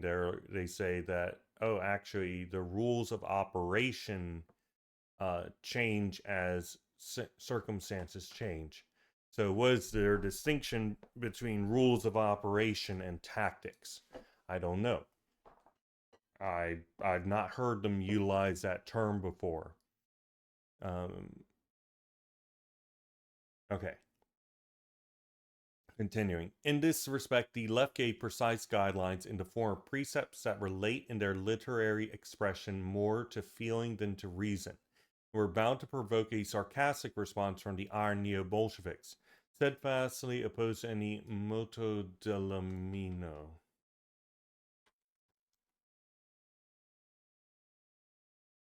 Google Translate. Movement of the soul. Any stirrings of the heart. The definition of socialism as sentiment is not Tolstoy's, but Marx's and the left's.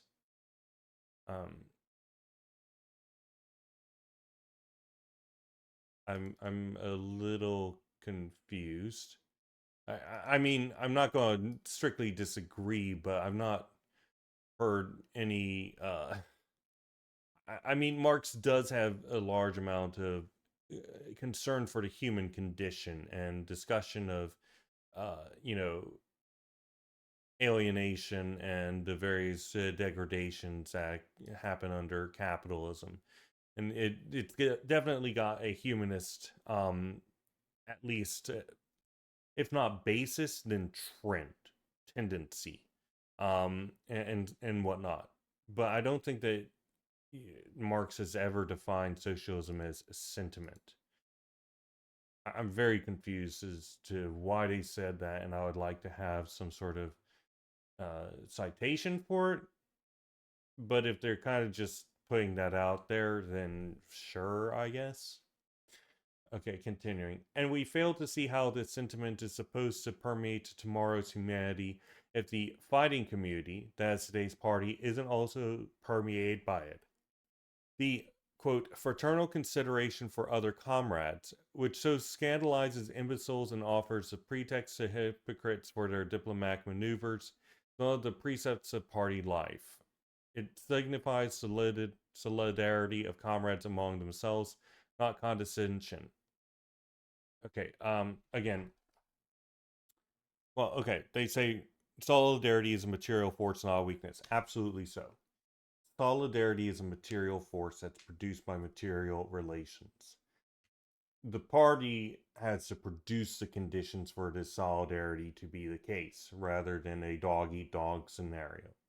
Now, they certainly aim to do this and they recognize it, but there's nothing wrong with saying you cannot just rest the internal inconsistencies with your material organizational structure on, oh, people wouldn't do that to each other. That's not going to work. These that's not going to work. If you're relying on some on everybody just being good faith and stuff like that all times, then you're going to have issues because all it takes is one person acting in bad faith to take advantage of your lack of defenses against that in order for your entire thing to be crashing down. And yes, this is a major thing that they continually critique. And the problem here is that these other organizations, at the very least, are suffering under the predations of these people acting in bad faith, or they are acting in what they believe to be good faith, but in fact is harmful. Because they say, I need to take power, I need to do stuff because these other people are acting badly. This is actually a fairly regular thing, in fact. Um, so you need to first establish that you have an organizational form that's capable of having this material basis. Now, I would argue that, at least to a good degree, they have established that their organizational form is trending in this direction. And I'm not going to argue too much against it. It's a negative transcendence, but that's that's fine. That's the best you're going to be able to do within a larger system like capitalism, which naturally engenders such breakdowns of relations and alienation. However, to call these people imbeciles or something for calling to attention this not this position and saying, "Oh, well, you should just have fraternal trust for your comrades in your organization," is very silly. Okay, continuing. It is said that Lenin, the international escaped to Stalin, the ultimate romantic, iron Bolshevik, or man of steel, a serious tongue lashing after the latter had showed disrespect towards his partner Krupskaya, who is also a party militant, and you know was his wife. So I'm just going to say that I don't know why this gets brought up here, but okay.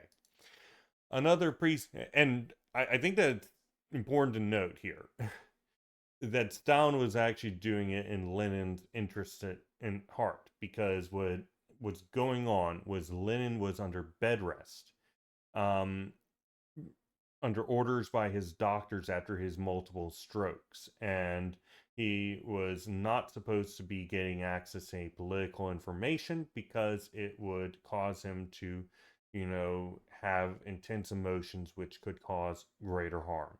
And his wife, Krupskaya, at his request, was bringing him newspapers. Stalin chewed her out because she was breaking her doctor's orders and endangering Lenin's life even further. And of course, then this becomes a big thing. But this is just an example of, hey, listen, just because people can be having each other's best interests at heart at all the times. And just because eh, that was weird. Uh, People can be having each other's best intentions at heart. Okay. Continuing. Another precept of party life, which seems to contradict the first, is that you should love nobody.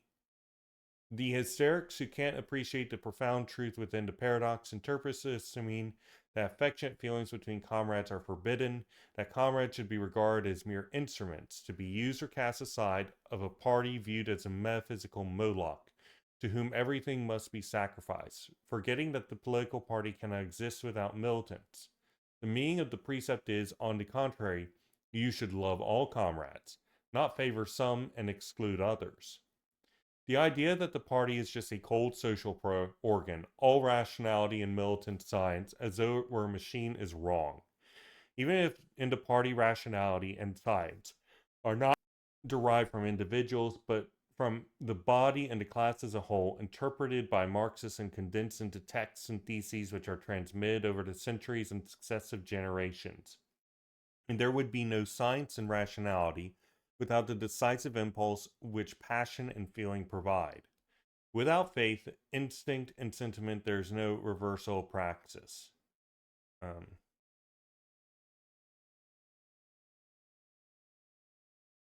I, I don't know. This is romanticism.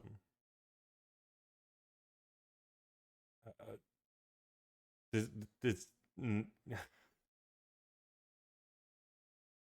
everything above this is just fine. I had quibbles over their presentation of their argument, but this right here is just no. There would be no science and rationality without the decisive impulse which passion and feeling provide.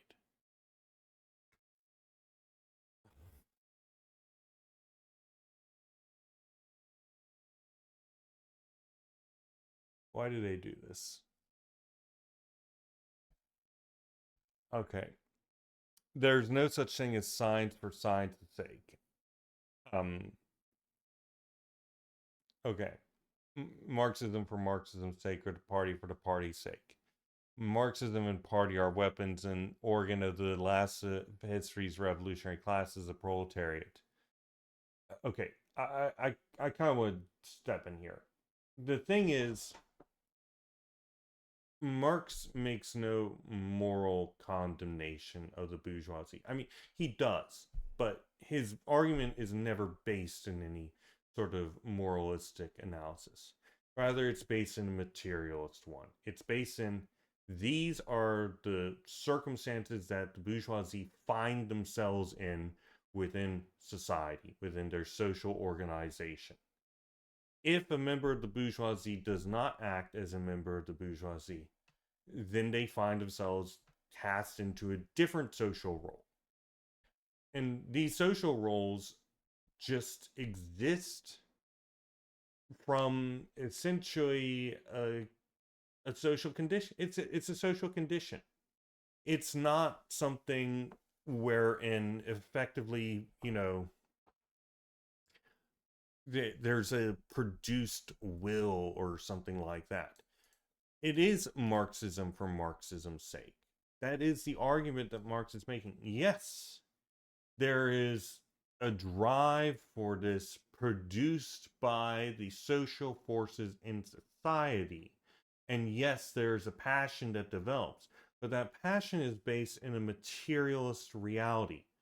You could have a completely, let's say that we had all emotion wiped from us as a species. We had no emotions whatsoever. Who knows how this would look?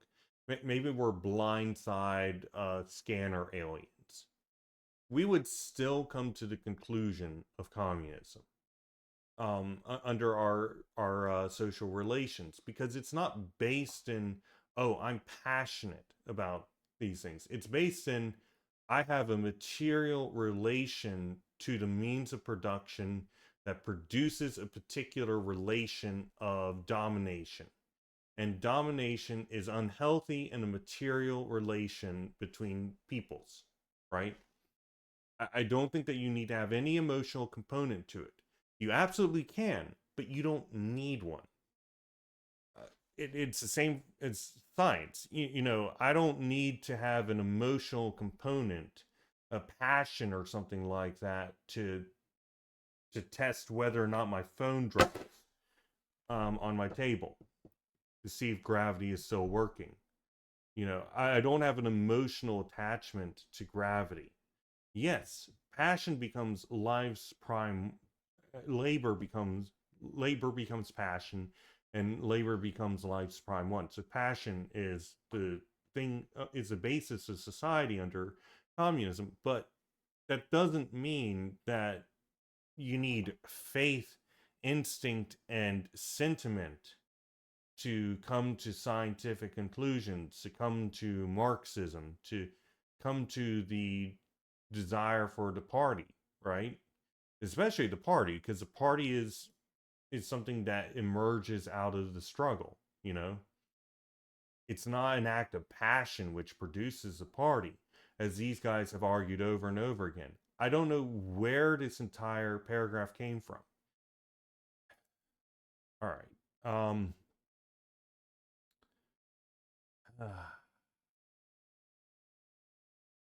Marxism and party are weapons and organ of the last of history's revolutionary classes, the proletariat. We reasserted these concepts in particular during the final years of the International.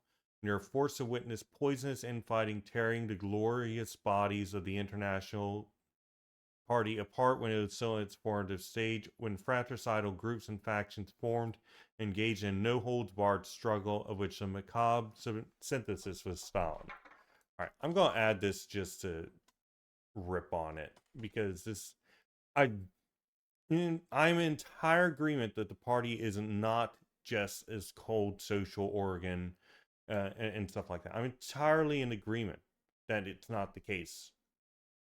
However, this entire section down here is just, no, that this is not Marxism. This is more of this, let's turn the party into a church, into something that we worship. Let's talk about these sacred theses, these sacred whatever. It's more this, we need a myth. No, we don't need a myth. The only myth I'll accept is one that makes it so that we can be tax free, okay, in America, because religions don't have to pay taxes. I'll pick up a religious thing for that. Why not? That's the way you make money. But to say that the party requires it, or it would be more effective for the party to have this irrationalism, this faith and whatnot, is absurd. It's really harmful. Okay, continuing. The split in our small party in November 1973 did not happen because Stalinist discipline was imposed on the party, according to the version of the splitters, whose balance sheet, however, is just as serious as the arrogance with which a party. Okay. The reasons for a split lie in a tactical plan, which it was hoped would move the party onto terrain of engaging with the pay bourgeois extremist camp, rebaptized Area Revolutionaria, with the circles and the swinish. Do they mean swinish? Yeah. Okay. Yeah, swine. Denizens of the perpetual protest movement of group students and lumpen proletariats, brain and brawn of the sterile and reactionary semi-classes. The maneuver was backed up with the false idea that they might become Soviets and replace unions, absorbing a principle actually derived from the reactionary extremism of politics first. in which the proletarian economic struggle, the rebuilding of indispensable class organizations, is downgraded. The organizational and disciplinary measures that were taken to force this maneuver seemed to break the resistance within the party and were supported by a campaign of denigration and lies worthy of the darkest years of the Moscow International. Thus, in the internal life of the party, there arose the false principle that you could switch with impunity from one maneuver to another simply by resorting to organizational disciplinary instruments into ideological, or in some cases, even non ideological terrorism.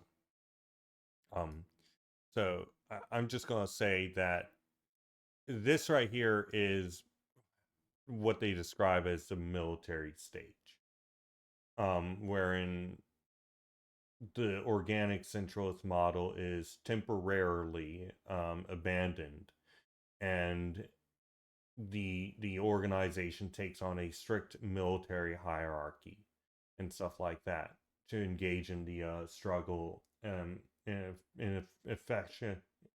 efficient and effective way.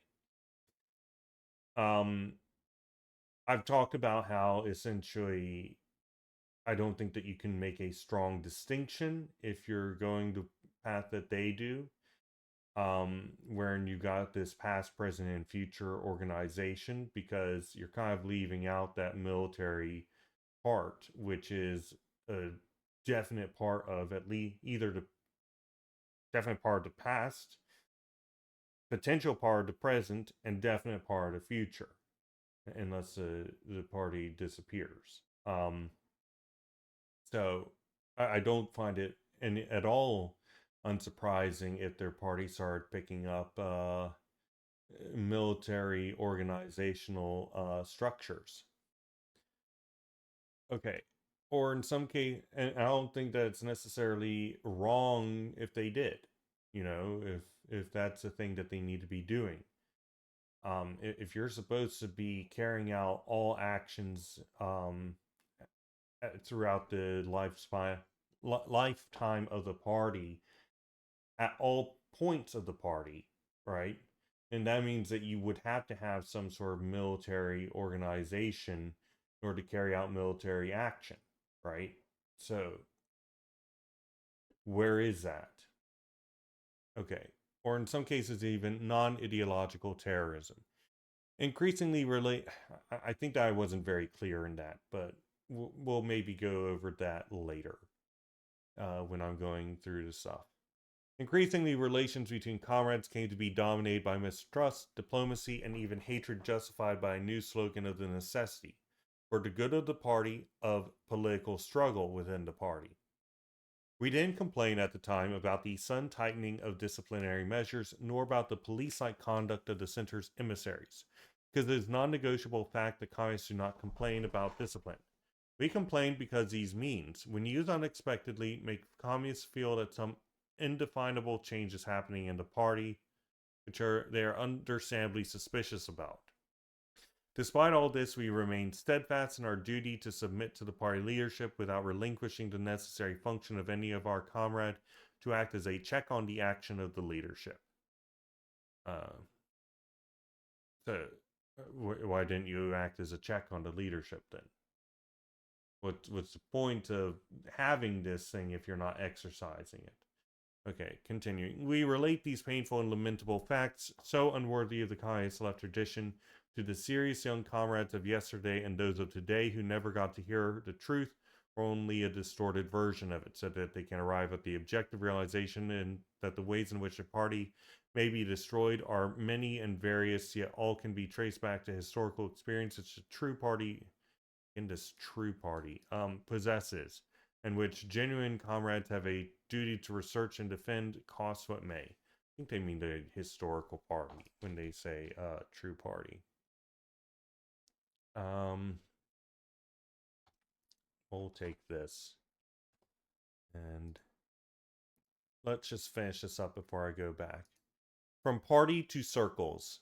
One of the ways the party can degenerate is by fragmenting into circles. By far the worst way because it's entirely unproductive, whereas factions, as the party has shown, can be the basis on which rebuilding the party can start again. This danger is one that affects not just the big parties, but above all, any party in which the precious legacy of revolutionary Marxism has been dissipated. The way to disperse this legacy into thousands of separate streams is precisely by allowing to form, crystallize, and eventually to operate within the same political party organization, tendencies which diverge from those on which the party is based, thereby cultivating the illusion that the party, thus transformed into a party of opinions, can still respond to a highly challenging demands of the class role. This is a DSA in a nutshell. The endless freaking branches of the DSA, which are completely varied and have only the slightest relation to one another. Oh my, this is the DSA in a nutshell right here. History has shown that when launching of the revolutionary offensive seems imminent, it is wrong to make naive claims around attracting non-homogeneous forces, hoping that the struggle will somehow amalgamate them until victory is achieved at least, and with the firm yet even more naive intention of casting them adrift after the victory if they get in the way of maintaining political power. Our bitter conclusion after the attack failed and there was no victory was that these non-homogeneous forces strongly contributed to the demise of the party. If the small party were to take this path, which history has shown to have failed, it would die long before it became a big party. Even more so when the opposite process occurs. That is, when, as a result of organizational discontinuity, tactical fluctuations, conflicting policies, and ambivalent attitude towards its tradition, the party, nominally one, is in fact a composite organization composed of unequal parts, held together by disciplinary rules which hold sway in the absence of real conflicts due to the persistent placidity of social relations. We're going to get this. The reason why I'm going to get this is because they reject the idea that the party arises out of circles, but they don't reject that the party can degrade into circles. And I want to know how they want to resolve that, because resolve the party denigrating into circles, because when the I'm sorry, they reject the idea that there needs to be a phase in which there is a disciplinary struggle to get all the various so-called circles that the party arises out of onto one homogeneous ground, right? Um, but then they also recognize that the party can degrade into a bunch of different circles, lacking centrality or anything along those lines. Is that the time to break out the disciplinary measures or not? Let's see what they have to say, and if they address it at all. The positions we are expressing are those of the left, those of the old party of 1921 as crystallized in the Rome Theses of 1922, the Line Theses of 1926, and the firm, consistent positions adopted at the Congresses of the Communist International, and the characteristic basics of 1952 through to those contained in the 1965 to 66 Theses. We have also bluntly remained the so-called international and internationalist circles about this, prompted by them inviting us to proto-constituent party conferences, which elaborated, and probably still do elaborate, the argument that the party arises from an entente, a compromise agreement between various circles, or groups as they call them, to reunite the scattered limbs of the communists. That they might come to some arrangement, we don't deny. What we rule out is that this could generate the class political party, the compact and powerful party.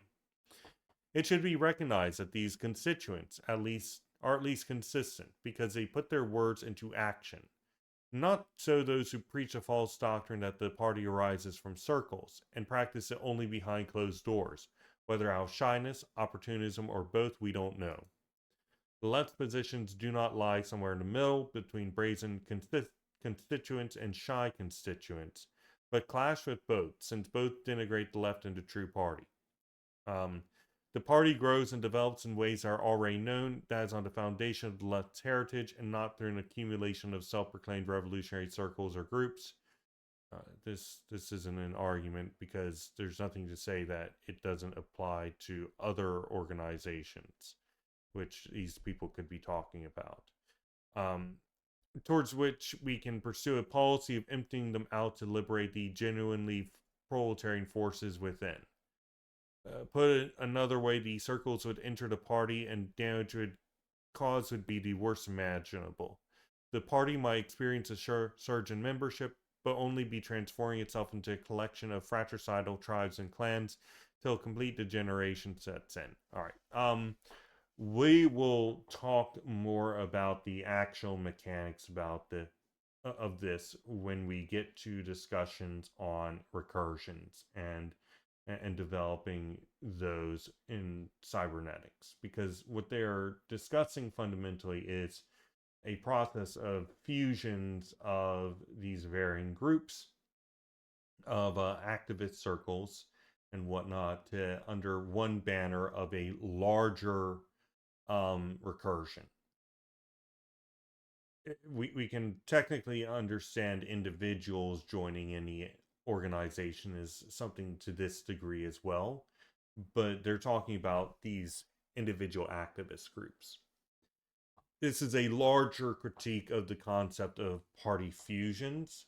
Um, I don't think that their argument is very strong in terms of other organizations.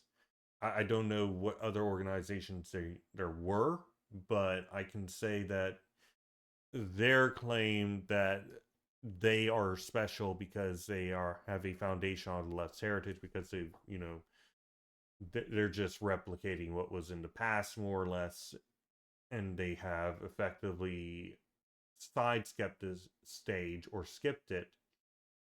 um I don't know, but this has been an interesting piece, I guess. It's not particularly important for our modern period. Um, and I think that we'll get more out of research into cybernetics. We did get some good quotes out of it. And on that note, let's break this down. All right, so there's no guarantee that people within the organization will break with it, even when warranted, with many reasons for this, wanting external pressures, etc. Within an organic structure, militants, excuse me, and those at the top of the functional hierarchy can not arbitrarily interpret or give out instructions, orders, repression, etc. Okay. All right. So the party should be dynamic and able to assume whatever form is best for the circumstance to directly oppose capital and to support the proletariat. It also includes tactics, ideology, political and organizational structure, and it uses them all the best way at the best time. It remains on programmatic quote unquote rails despite changing at different phases of the revolutionary struggle. The party's organizational structure is in line with its program and gains centralism and discipline through its basic life activity. The activity does not increase discipline and centralism, then it is not carried out. The party can dissolve into circles if it fails to maintain its connection to a program, tactics, and organizational principles. Okay. All right, so the party establishes, quote, rules of operation that change at various phases of the class struggle. So, what are these rules of operation? How is this distinct from tactics? Is this lower on the ground, maybe? What I was talking about before about the you know, hey, listen, the tactics shift and change because we can't know at all times what's going on the ground. What is this? Are these higher? Because usually, you've got your strategy up at the top. That's your large scale. This is the everything is in service to development and the achievement of the goals of the strategy. Then you got your operations beneath that. And then finally, you have your tactics for carrying out your operations.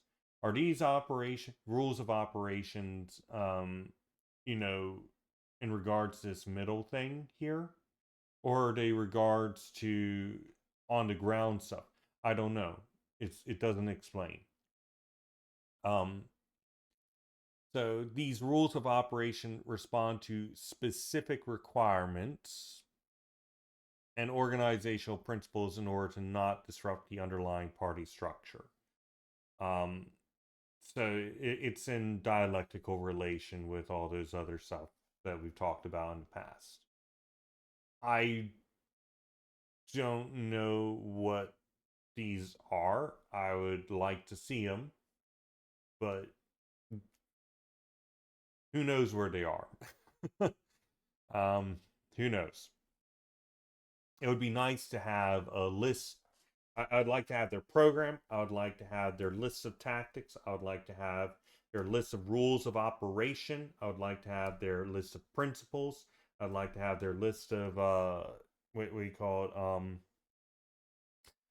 of well, I'd like to know what they perceive the communist mode of production to be. That's their aim, that's their goal. I'd like to know what they perceive the dictatorship of the proletariat to be. In flat, straight out words, they have this conception of the dictatorship of the party, which I disagree with. I certainly believe that the dictatorship of the proletariat will eventually essentially marry the party and the state and the proletariat as a whole, given time. But I don't think that the dictatorship of the proletariat is instantaneously and immediately, or even necessarily, a dictatorship of the party. Um, you know, this conception is nowhere in Marx whatsoever. In fact, quite it's not exactly the opposite, but it's certainly not what he had in mind. I can tell you that much. We'll go and I need to break down the dictatorship of the proletariat stuff, and re-release the videos that I did on that with the summaries in front. But I can tell you right now that this idea of the dictatorship of the party is not found within Marx. That's not to say that it's necessarily wrong. I don't think that the Soviets were necessarily doing things wrong. This stuff is within Lenin for good or ill. Um, but I don't think that their conception that it's effectively the party knows best to dictatorship of the proletariat, and then it sticks around after the dictatorship of the proletariat until forever, basically. This mythologizing of the party is very problematic. But I would like to have a list of all these things, and I suppose that's kind of what I'm making here.